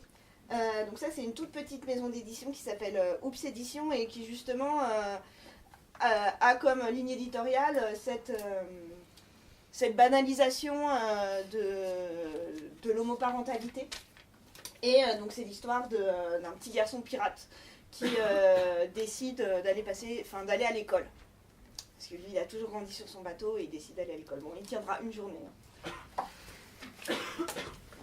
Du coup, dans la même veine, je sais pas si tu connais celui-ci. Oui, il y a celui-là, mais je ne l'ai pas lu Celui-là. encore. Québécois, hein, a priori, c'est toi qui me disais, c'est une édition québécoise. Ulysse et Alice, donc alors on a ce que tu as appelé une collection ou un petit catalogue des différents types de familles à un moment donné. C'est un petit garçon qui s'appelle Ulysse qui recueille une souris qui s'appelle Alice. Ulysse a 2 mamans, donc à un moment il explique à la souris, ben voilà, il y a des familles différentes, donc je retrouve la page. Il y a des familles où il y a 2 mamans, il y a des familles monoparentales, c'est exactement ce que tu disais tout à l'heure. Mais après, l'histoire n'est pas du tout centrée là-dessus, puisqu'elle est centrée sur l'adoption de la petite souris. Est-ce qu'on peut l'adopter dans la famille parce qu'il y a un chat, etc. Donc, il n'y a pas ce côté pédagogique et on n'enfonce pas le clou pendant 30 ans sur le fait qu'il ait 2 mamans. Elles sont mises en scène, elles font des choses, elles interagissent avec la souris, mais c'est pas du tout le cœur du bouquin. Donc celui-là est assez sympa. Et il y en a un autre, alors je dois confesser que je ne l'ai pas encore lu, parce que j'ai acheté à mes enfants, ils étaient un poil petits, donc je pense qu'on va y arriver. C'est La Belle et le Fuseau de Neil Gaiman, qui est un objet magnifique, et qui est pas une réécriture textuelle, mais qui reprend un petit peu l'histoire de Briar Rose, donc de La Belle au bois dormant, mais avec une version lesbienne, donc avec voilà, la femme chevalier qui va libérer la princesse, etc. Donc, qui est aussi un bel objet et qui est intéressant. Donc, il faudra que je le lise in extenso, effectivement, pour... Voilà, mais où tu parlais aussi des réécritures de contes de fées, je pense qu'on est en plein dedans ici. C'est exactement ça. Ouais, si je peux me permettre, je ne veux pas non plus spoiler, Non, mais c'est pas non plus... c'est pas si mal ça. Si, c'est très bien, mais c'est pas pro-lesbien ou quoi que ce soit. Ça fait partie de l'histoire, mais c'est pas non plus une histoire d'amour. Mais du coup, c'est quand même, En fait, c'est quand même bien. Enfin, oui, au niveau représentation, c'est. Mais après, il y a un petit plot twist qui fait que. D'accord. Ok. Parce que- Non, c'est bon à savoir. Non, mais c'est bon à savoir. Je Je peux pas non plus spoiler. Mais il est très bien Je sinon. l'ai pas encore lu. Il y en a un que j'ai oublié, mais en fait qui n'existe qu'en anglais, qui n'a pas été traduit. C'est une BD qui s'appelle Princess Ever After. Donc là, voilà, c'est avec, pareil, réécriture de contes de fées, avec la princesse blanche, blonde, qui ressemble énormément à Princess Peach, qui est dans sa tour, et qui est délivrée par une femme officier chevalier en uniforme, noir, queer, avec le sidecut et tout, magnifique. Elle ressemble un peu à Manita dans Sense8, enfin voilà. Et là, c'est une petite BD qui va... Et puis, il y a un prince qui est complètement benet et qui, évidemment, ne finit pas avec les princesses. Et les princesses se marient entre elles. Donc là, on a un happy ending. Donc, j'essaierai de le prendre demain. Je l'ai oublié. Il est chouette. C'est trouvable sur Internet parce que c'était un webcomics à la base, en fait. C'est d'abord sorti périodiquement sur Internet avant d'être édité. Ouais, effectivement. Donc, J'ai la version papier, mais vous pouvez le trouver sur Internet. Par contre, c'est en anglais. Donc, si c'est pour des enfants... Voilà, il faut qu'il y ait un parent qui le traduise au fur et à mesure. Est-ce que je peux en rajouter? Ouais, vas-y. Alors, je sais pas si vous aussi vous avez lu cette histoire quand vous étiez petit. Poule Rousse au Poule podcast. Rousse, ouais. Ah oui. Et ben, en fait, on peut vraiment en faire une lecture de couple de lesbiennes. Ok. Donc elles passent leur temps ensemble donc la colombe sauve la poule et ça finit par... et depuis ce jour, Poule Rousse et la tourterelle ne se quittent plus. Elles vivent ensemble dans la petite maison de Poule Rousse et elles sont très heureuses. Voilà. Et ça passe auprès des parents cathos qui font des études. Et ben ouais, exactement. Anne-Fleur, tu voulais... Justement, moi, il y a un certain nombre de textes que j'ai lus. Alors, en album, il y a pas mal de choses, je trouve, justement. Il y a un gros gap pour les 7-10. J'ai cherché, j'ai pas trouvé. Alors, j'en avais pas lu de moi-même, quoi. Puis, du coup, suite à ta question, je me suis dit, voyons voir et tout. J'ai pas trouvé. Il y a 2-3 textes, mais qui sont très documentaires, en fait. Donc, je tiens pas spécialement à recommander parce que c'est pas vraiment des histoires où ça aboutit. Et en fait, même dans les bouquins young adultes qui pourraient être littérature française, vraiment, on est pour les plus grands, quoi. J'ai rien trouvé qui me satisfasse à 100%, enfin, qui réponde à ta question. C'est quoi pour toi un très bon roman LGBT? Et alors, j'ai certainement mal cherché, etc. Hein, mais il y a certainement des petites pépites, je suis passée à côté. Il y a pas mal de belles choses qui se font d'un point de vue féministe. On bouscule beaucoup les clichés autour du genre aujourd'hui, autour du féminin aujourd'hui. Donc il y a des très beaux romans que j'aurais pu recommander là. Mais autour des questions LGBT, j'étais un peu sèche, quoi. Il n'y a rien qui m'a vraiment convaincue à 100%. Et où je pourrais dire là, on est sur un bon roman en termes de représentation. Et du coup, c'était peut-être de ce manque-là dont je voulais parler. Là, je me suis retrouvée tout con avec cette question. Et je me suis dit, c'est quand même grave que j'ai rien du tout, alors qu'en plus, c'est des questions qui m'intéressent, à recommander. Voilà. Marie ? Alors moi j'ai pas cherché comme toi, mais en ce moment je lis ça, qu'on m'a offert. Alors, dis le titre parce que j'en ai ça rien. s'appelle La Volte et ça a été écrit par Yann Fastière et je l'ai pas fini. Donc ça se trouve c'est pourri à la fin. Hein. Je peux pas vous jurer que... Je suis en train de le lire bien. aussi. Et en fait c'est plutôt bien pour l'instant, j'ai presque terminé, il me reste, je sais pas, 50 pages, 60 pages je pense. Et franchement, c'est plutôt pas mal. Alors moi, je suis pas du tout... je suis vraiment pas très histoire tranche de vie, drames sociaux, où on est malheureux, où ça se passe mal, et même les univers très réels, enfin très réalistes en tout cas. Et celui-là, il est bien parce que au-delà de l'histoire d'amour entre deux nanas, il y a toute une histoire et un univers un peu science-fiction autour. Bon, c'est pas, les références sont parfois un peu lourdes, mais c'est plutôt pas mal. Donc, Oui, c'est chez Talent Haut, qui est une maison d'édition, une petite maison d'édition vachement bien. ouais. Mais franchement, c'est pas mauvais pour l'instant. C'est pas non plus le roman du siècle, mais je trouve ça pas mal. Moi, du coup, C'est très normalisant en fait, voilà, Ouais. ça c'est bien, c'est très normalisant. moi, du coup, j'en ai pas mal. Donc, alors, à partir de 10 ans. Alors, de manière générale, je conseille tous les romans de Kate Clark, qui est une autrice concernée, anglaise, qui est très sympathique, etc. Qui donne beaucoup dans le thriller et qui fout toujours des lesbiennes partout. C'est très agréable. Il y a un de ses romans qui est... Alors, elle écrit plutôt pour les ados au niveau lycée, mais elle en a fait un récemment qui s'appelle Opération Pantalon, et qui est en fait sur un garçon trans au collège, qui arrive dans un collège où il est obligé de mettre un uniforme, et du coup, il est obligé de mettre la jupe. Et donc, c'est un grand problème pour lui. En plus, du coup, il a aussi 2 mamans. Et donc, il passe aussi son temps justement à dire oh là là, si je fais mon coming out, on va dire que c'est parce que mes mères m'ont mal élevée, que du coup je suis devenue trans et tout. Enfin, il y a pas mal de trucs là-dessus où il dit je cumule. Du coup, c'est assez sympa. Et il y a aussi, alors c'est assez anecdotique, mais c'était quand même la première fois que je voyais ça. Il y a une représentation aussi avec son meilleur ami. On découvre plus tard dans le livre qu'en fait il est malade chronique et du coup il utilise une canne, etc. Donc une représentation du handicap dans un roman jeunesse qui est assez rare, et pour le coup ça tourne pas autour de ça. Enfin, c'est voilà, dans le récit. Donc il y a ça. Sinon, à partir de, je dirais, la 4e, quelque chose comme ça, il y a le roman Les 5 sur 5, qui est une duologie de Anne Pichota et Sandrine Wolfe, où il y a aussi un personnage, un petit mec trans qui a 11 ans et qui justement vit un peu sa puberté, et ça se passe pas très bien du coup. Et c'est, pour le coup, c'est pas du tout le sujet, au contraire... ils font une espèce de brigade de justice sociale avec ses potes qui font des sports de rue, et ils vont voler aux riches pour reverser à des associations féministes. Enfin bon, voilà, il y a un truc comme ça qui est assez sympa.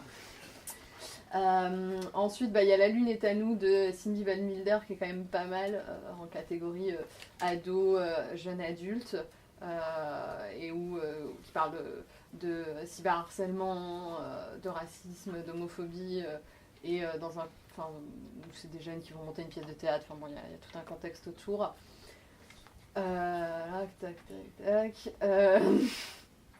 Qu'est-ce que j'ai d'autre qui est sympa? Les romans de Becky Albertalli aussi. Donc il y a Moi, Simon, 16 ans, Homo sapiens, j'ai peut-être oublié un truc, mais voilà, qui va sortir d'ailleurs au cinéma. Donc qui est sur un jeune garçon gay qui se retrouve à faire son coming out. Voilà, il y a un personnage, un garçon bi aussi dans l'histoire. Enfin, ils sont plusieurs LGBT, c'est assez sympa, ça change. Et du coup, de la même autrice, il y a Méo Meba, Mes coups de cœur en série, je crois. Donc l'héroïne est hétéro, mais sa sœur est lesbienne. Elle a 2 mamans. Il y a aussi une fille pansexuelle. Le mot pansexuel est écrit dans le livre. C'est pour ça que j'étais là, oh mon Dieu. Parce qu'il y a aussi tout un problème sur la représentation de la bisexualité, où les mots en fait ne sont jamais prononcés, ou de la pansexualité. Voilà. Il y a ça. Donc ça, c'est de la littérature ado. Il y a aussi Silence Radio. Alors le livre est pas oufissime. C'est des jeunes qui montent une saga MP3 sur internet. Enfin voilà. Mais il y a un personnage quand même qui est gay et demi-sexuel. Donc seul et unique représente la sexualité que j'ai jamais vue dans la littérature. Il y a une meuf bi aussi. Enfin bon, bref, il y a plusieurs amis. Ils sont tous plus ou moins LGBT. La non-binarité d'un des personnages a été effacée en français. Donc ça, c'est aussi un truc avec la traduction en fait qui est souvent un problème. Parce que le personnage, en gros, est désigné they en anglais, et en fait, ça a été traduit en il. Et à un moment, il y avait écrit agenre, et ils l'ont traduit en asexué, du coup, ça a perdu tout le sens. Enfin, on l'a complètement... Voilà, ça a été effacé. Donc, si vous avez la possibilité, lisez-le en anglais. Quoi qu'il en soit, c'est écrit par Alice Oseman, qui est... elle a écrit son bouquin, elle a 20 ans. Les prochains, je pense que... faut la suivre, je pense qu'elle va écrire d'autres trucs bien. C'est vraiment... on sent que c'est un frémissement d'autrice, quoi, et que va y avoir mieux après. Voilà, bon, quelques petits trucs. De toute manière, on va vous mettre... Moi, j'ai prévu une bibliographie. Alors, j'ai pas fait un truc compliqué, j'ai fait une liste Goodreads qui s'appelle Littérature jeunesse LGBT. Et t'en as fait une aussi, donc on les partagera sur la veine Facebook. Et peut-être on va prendre un peu de temps pour si vous avez des questions. Alors on arrive à la fin, mais oui. En fait, je voulais rebondir sur ce qui s'est dit tout à l'heure par rapport aux troupes du Bury Your Gaze. Alors, j'ai pas toutes les infos, j'ai pratiquement pas d'infos en fait, mais je l'ai lu sur Tumblr, donc ça doit être vrai. C'était un truc de censure à la base. Le fait que les personnages, notamment dans les romances, entre femmes dans les romans, je crois aux États-Unis, c'était autorisé si au moins un des deux personnages mourait, en fait. Et le fait que ça perdure maintenant, je pense qu'il y a un côté très capitaliste de base, en fait, au fait que l'histoire, elle peut servir à la fois de représentation et à la fois de caution morale pour les gens qui sont queerphobes, voilà. Et du coup, ouais, que le fait que ça soit tragique, qu'on montre du malheur et tout, ça permet de pas se mettre à dos les personnes réac, parce que on peut se repaître de cette tragédie de manière réac aussi, et ça ferme pas une partie du public, du coup. Je dis pas que c'est une bonne chose, au contraire, mais... Pardon, je t'ai interrompu. Non, mais effectivement, ce côté double lecture pour rassembler tout le monde et vendre au maximum, c'est quelque chose qu'on retrouvait aussi dans les romans à l'eau de rose que lisaient les ménagères américaines, que lisent toujours peut-être. Donc, à une époque un petit peu puritaine, l'Amérique des années 50-60, ça a été étudié aussi, où c'était à la fois une échappatoire. Alors, c'est toujours la femme qui est malheureuse en ménage et puis qui va trouver l'amour auprès d'un autre homme, parce que pas déconner, mais en tout cas, voilà, donc c'était un réconfort pour les femmes au foyer, les fameuses housewives, qui pouvaient s'évader et rêver de romance parce qu'avec leur mari, c'était pas top.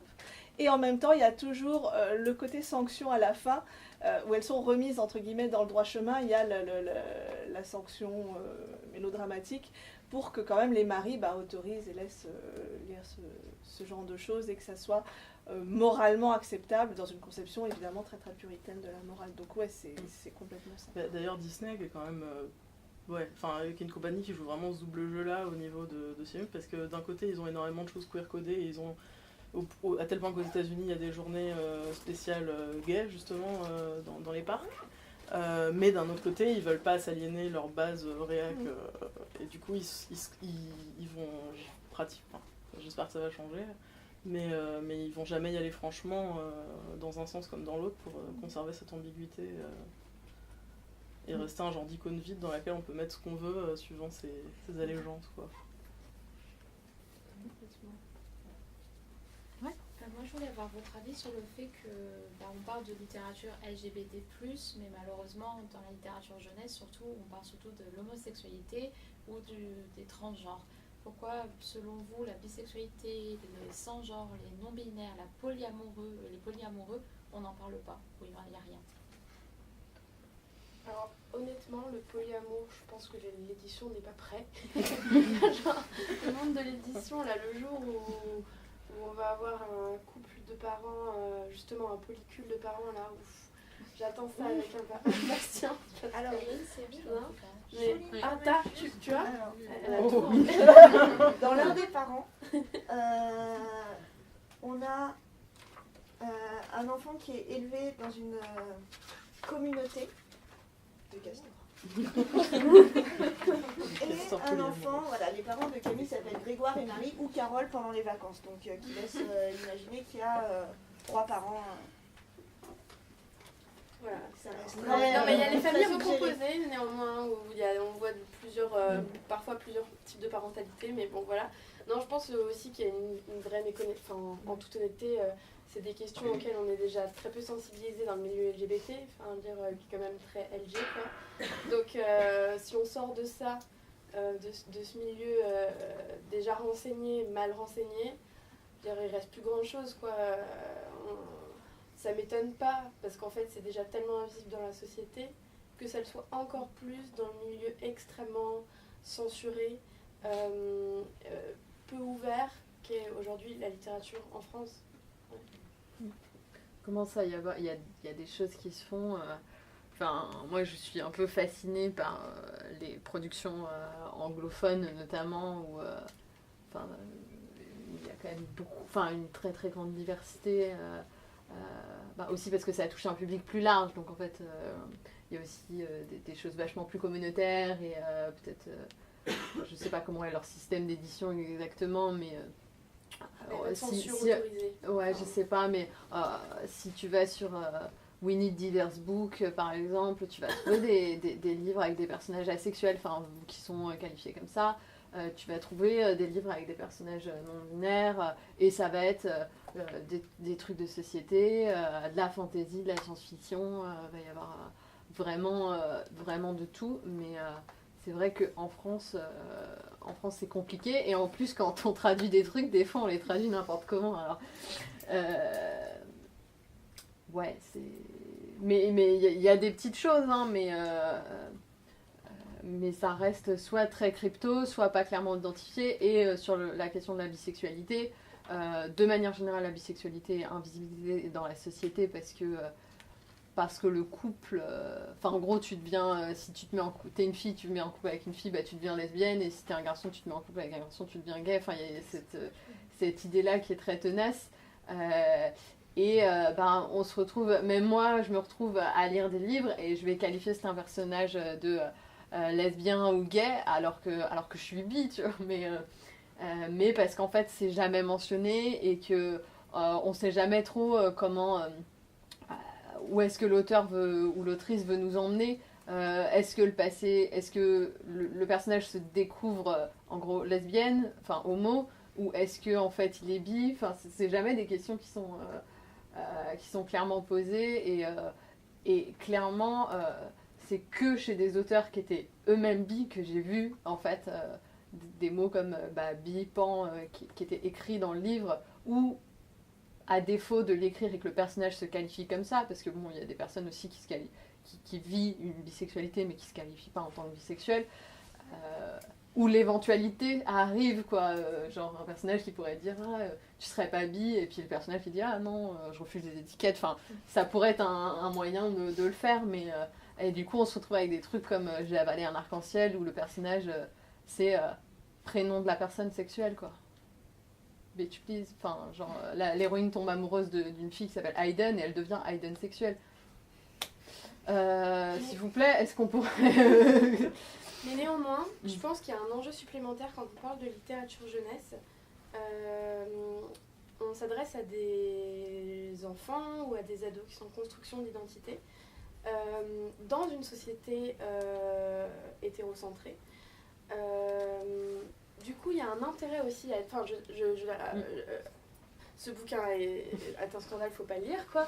Mais néanmoins en fait, quand on est ado et qu'on est soudain attiré par quelqu'un de son genre, on peut dire ça. On peut dire, oh non, mais c'est une exception. D'ailleurs, j'aime le chanteur de ce groupe. N'est-ce pas la preuve que c'est juste? Parce qu'aussi, dans la littérature autour du personnage, c'est-à-dire, voilà, dans la littérature autour de la personne qu'on est en train de représenter, ça n'existe pas. Donc je pense que en fait, c'est un vrai enjeu de la littérature jeunesse qui reste encore à conquérir, à mon avis, parce qu'on n'a pas de personnage, justement, où c'est un questionnement bien fait. C'est-à-dire où on peut être Hayden sexuel, et qu'un personnage autre arrive et dit mais en fait tu sais ça se trouve c'est ça qui se passe dans ta vie, ça se trouve ça va être que cette personne là et puis personne d'autre, ça se trouve en fait t'es peut-être attiré par les filles, ça un nom, ça s'appelle lesbienne, et que ça soit un personnage plus didactique, c'est possible de le faire en littérature jeunesse, et c'est important. Il me semble, tout à l'heure je vous parlais de La fourmi rouge, et il me semble qu'en fait, tout aurait pu se passer comme si, puisqu'on suit Vania, donc le personnage principal, comme si elle pensait que son papa était en dépression parce que sa mère l'avait quitté pour une femme. Et qu'en fait, il y a un moment, le papa dise, mais tu sais, non, enfin, si je suis en dépression, c'est parce que ta maman nous a abandonnés et c'est grave. Et là, ça aurait été intéressant, parce qu'effectivement, ça questionnait les représentations, même qu'on peut avoir de soi en tant que personne LGBT dans notre société, où c'est très compliqué de savoir exactement qui on est. Et ça, en fait, c'est quand je disais, j'ai pas trouvé de bons romans qui portent sur des questions LGBT, c'est parce qu'à aucun moment, parce que c'est très touchy, parce qu'on veut justement pas tomber dans un cliché de représentation ou dans un autre, ou dans les stéréotypes, on fait soit des personnages qui, paf, 11 ans, sur lesbienne, quoi. Ou alors voilà, comme dans J'avais l'arc-en-ciel, add-on sexuel, quoi. Mais entre les deux, point de salut. Et ouais. Ça serait peut-être ça un vrai enjeu de la littérature jeunesse qui a une visée pédagogique, en réalité, à mon avis. De trouver, de questionner vraiment cette construction d'identité qui est un beau questionnement, en fait. Ouais. Oui. Vous êtes bibliothécaire, c'est ça? J'ai une question sur parce que moi je m'intéresse beaucoup aux albums jeunesse, mais voilà, par mon métier. Savoir qui venait, que ce soit les parents ou les enfants, qui venait chercher ces albums. Est-ce que ce sont des parents qui sont clairement concernés parce que c'est un couple de lesbiennes qui veut expliquer sa situation à son enfant, etc. Est-ce que c'est « oulala, mon Dieu, notre enfant a un enfant homosexuel dans sa classe et il faut essayer de répondre à ces questions parce que nous, on ne sait pas y répondre » ou au contraire, est-ce que c'est une population peut-être plus ouverte, plus curieuse, qui se dit j'en ai marre de lui filer que les histoires hétérosexuelles et je vais avoir une bibliothèque à la fois avec des histoires hétérosexuelles, à la fois avec des histoires homosexuelles et avoir une sorte, pour que mon enfant, justement, je ne suis pas une maman bac à sable qui a déjà repéré son prince charmant et je ne sais pas ce que va devenir mon enfant, donc je veux qu'il ait dans sa bibliothèque le plus large spectre. Je pense qu'il y a de plus en plus de ça, j'espère ouais. En tout cas.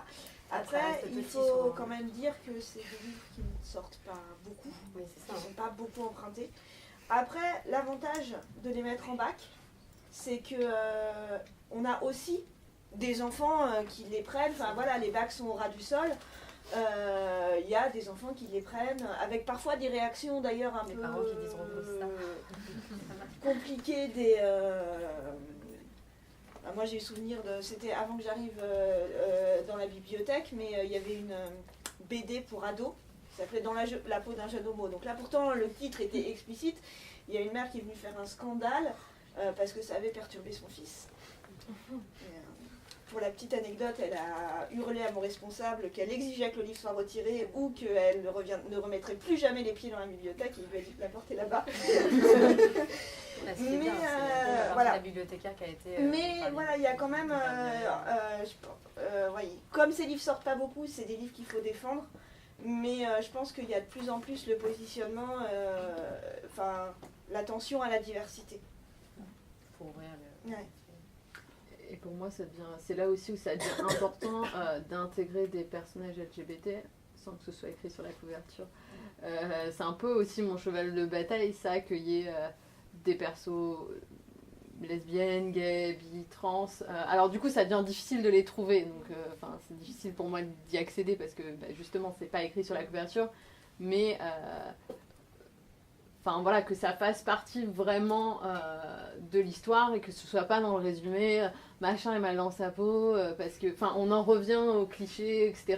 où ça va être le seul plot, la seule intrigue, ça va être il est homo, donc que faire, ou elle est trans, que faire, oui, ça évite et du coup que ça devienne intégré et que on puisse du coup qu'un parent et qu'un enfant puisse prendre le livre sans forcément savoir à quoi s'attendre, de la même manière que quand on et pouvoir tomber dessus un peu par hasard. Je pense que c'est aussi important d'avoir ce...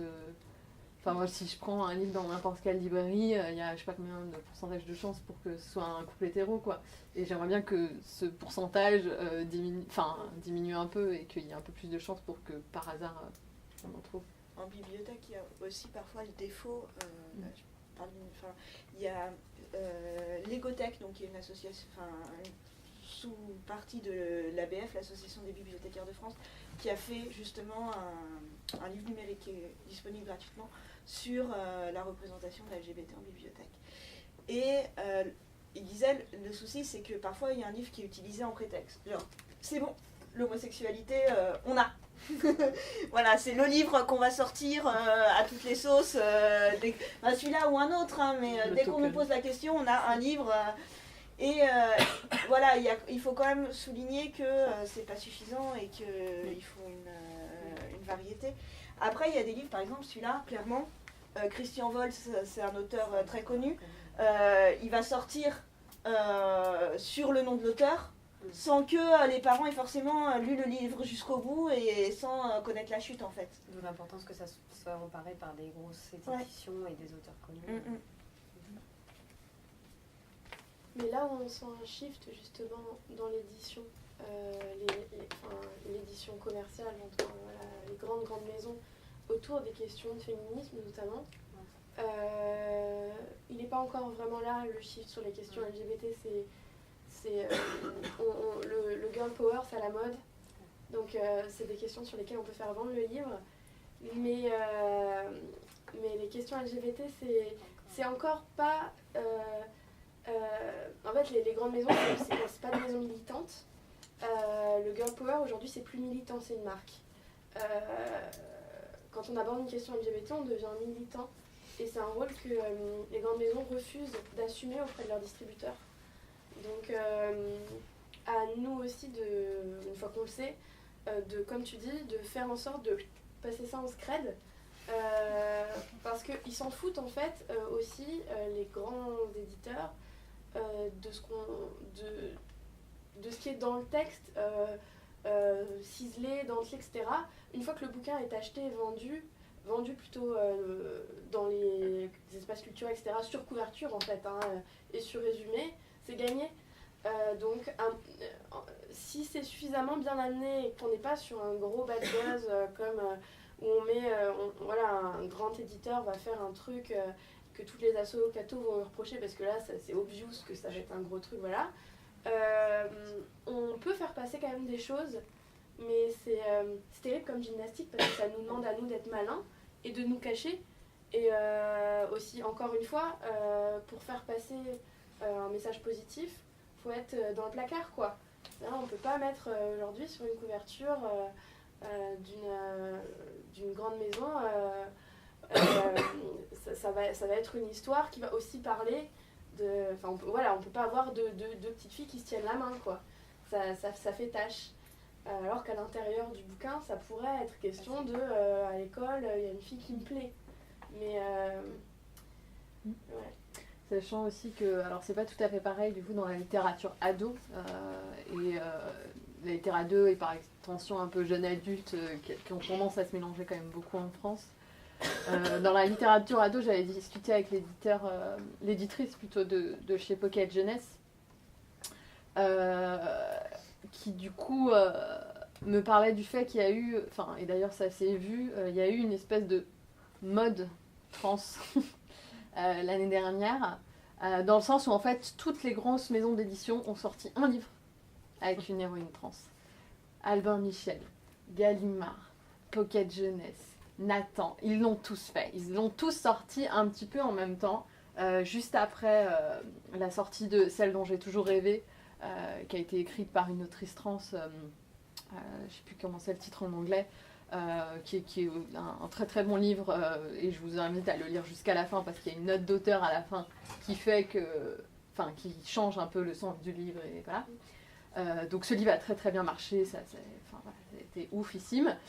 Du coup ils ont tous sorti le leur, voire ils ont réédité, comme j'ai parlé, d'anciens livres qu'ils avaient édités en scred il y a dans les années 2005-2010. Ils ont dit ah vas-y on le récupère celui-là, machin. Et ce qui, en fait, on s'est trouvé l'année dernière au printemps, en fait, avec un étalage dans les Fnac, en fait, avec, en fait, il y avait tous les romans trans. Bon, il y en avait 7, hein, mais on n'est pas, enfin voilà, et ça se résume à maintenant l'intégralité de l'édition trans en France. Mais ils étaient tous là, les uns à côté des autres, etc. Parce qu'il y a eu ils ont tous voulu leur bouquin, celle dont j'ai toujours rêvé. Alors, ce que j'aimerais, c'est que ça amène d'autres auteurs, etc. Et que ce soit pas que des traductions, parce que tout ça, ce n'était que des traductions de romans qui avaient extrêmement marché à l'étranger. Il n'y a aucune maison d'édition qui s'est mouillée en fait sur un auteur français qui du coup n'avait pas précédemment beaucoup vendu. Du coup voilà, je sais pas si ça va rester là et du coup les maisons d'édition vont se dire bon bah voilà c'est bon là, comme tu disais voilà on a traité le sujet, il y a un livre dans notre catalogue de 100 livres qui traite le sujet donc c'est tout, ou si ça va vraiment être quelque chose derrière, mais bon voilà. Il y a aussi la question de où on trouve ces livres, oui. Parce que ça c'est des livres qu'on va trouver soit en fouillant sur internet, soit dans des librairies indépendantes un peu militaires, soit j'espère en bibliothèque. Mais par exemple c'est des livres qu'on ne trouvera jamais en supermarché. C'est des livres qu'on ne trouvera jamais. Et en fait, au niveau des chiffres d'affaires, c'est là où la majorité des albums jeunesse, des livres pour enfants, se vendent en France. Donc il y a aussi cette question-là.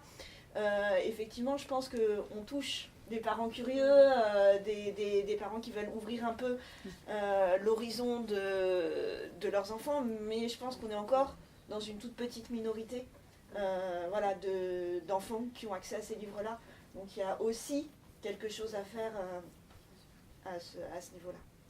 On va peut-être prendre une dernière question, puis ensuite on... sauf s'il n'y a pas de questions. J'en ai toujours. Ouais.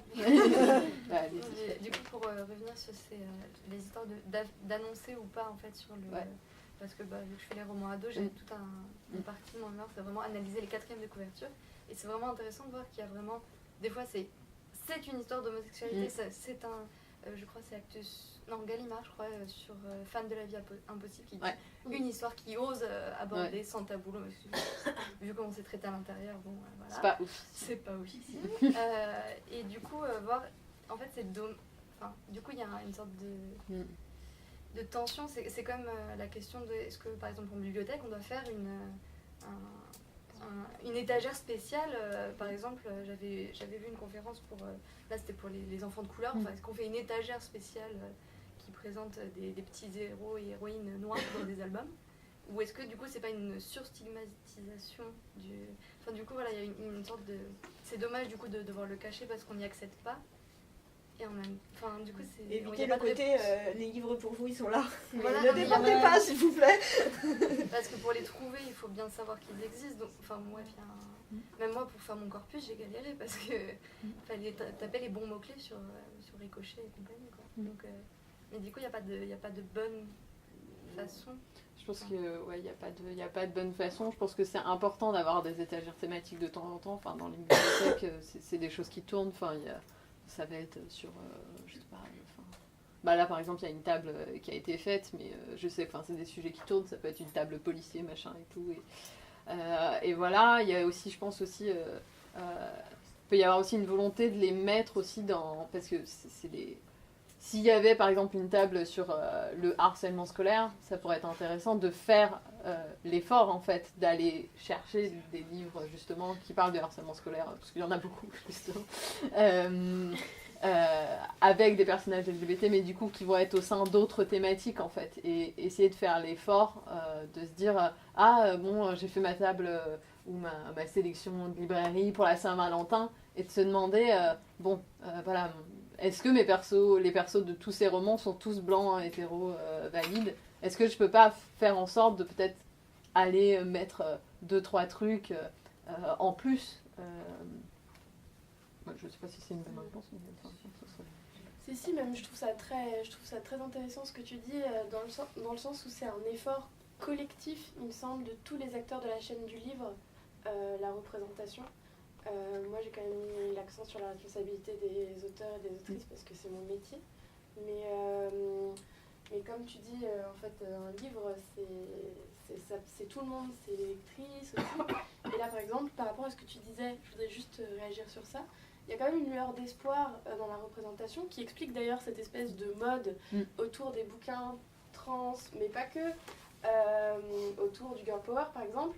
Ça vient, à mon sens, pas mal d'internet et spécialement de Booktube, les ados, elles ont accès à une autre type de prescription, à des bouquins en fait qui sont pas recommandés par des adultes, mais par des ados aussi, donc qui parlent de choses qu'elles attendent.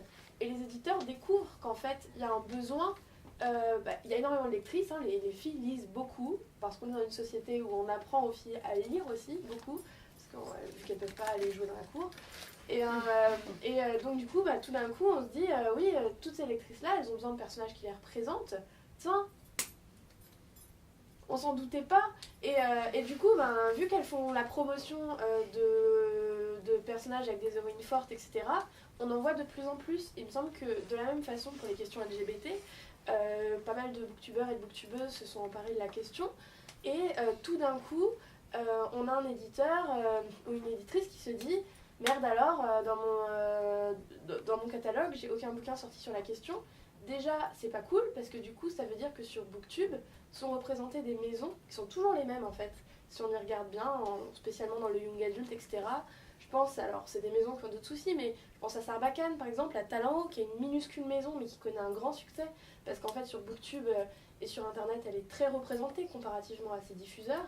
Et du coup, les grands éditeurs, eux, ils se disent on n'a qu'à faire pareil, ce qui est une très bonne chose, parce qu'en fait on est très soutenus du coup, nous, par nos lectrices, par les influenceurs et les influenceuses.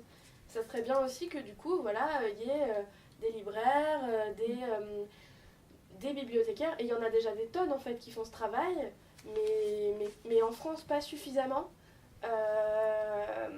Qu'il y ait aussi un travail de la part de l'édition, de faire un effort.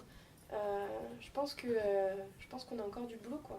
Et je pense que ça marche aussi d'interpeller les éditeurs. Enfin, je ne sais pas dans quelle mesure les libraires et les bibliothécaires ont un contact avec les éditeurs, mais moi je sais qu'en tant qu'influenceur, du coup, les maisons d'édition qui viennent me voir toutes contentes, et vous voulez pas regarder dans notre catalogue s'il y a pas quelque chose qui pourrait vous plaire, vous pourriez en parler sur votre chaîne YouTube et tout. Je dis ah oui, donc moi je parle d'homosexualité, de transidentité, vous avez quoi? Et ils se trouvent bien cons quand ils n'ont rien à me proposer.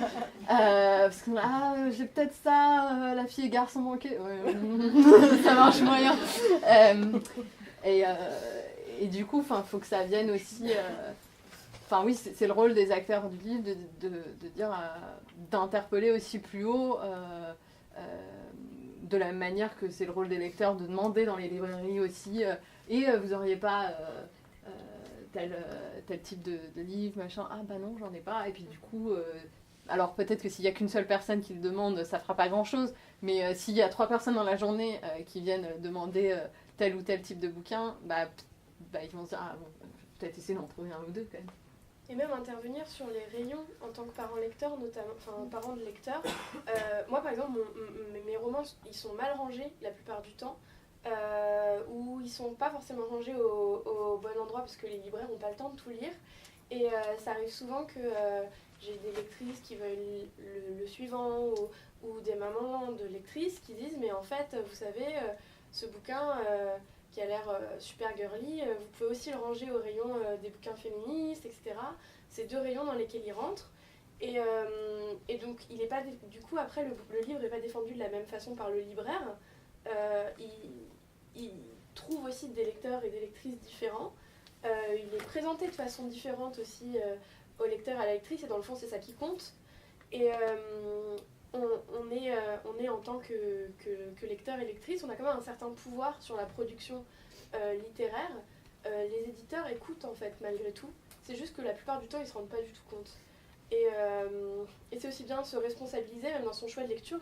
Il y avait une mode pas mal sur Internet où on avait des bullet lists de lecture où c'était tout d'un coup, je ne vais lire que des autrices femmes.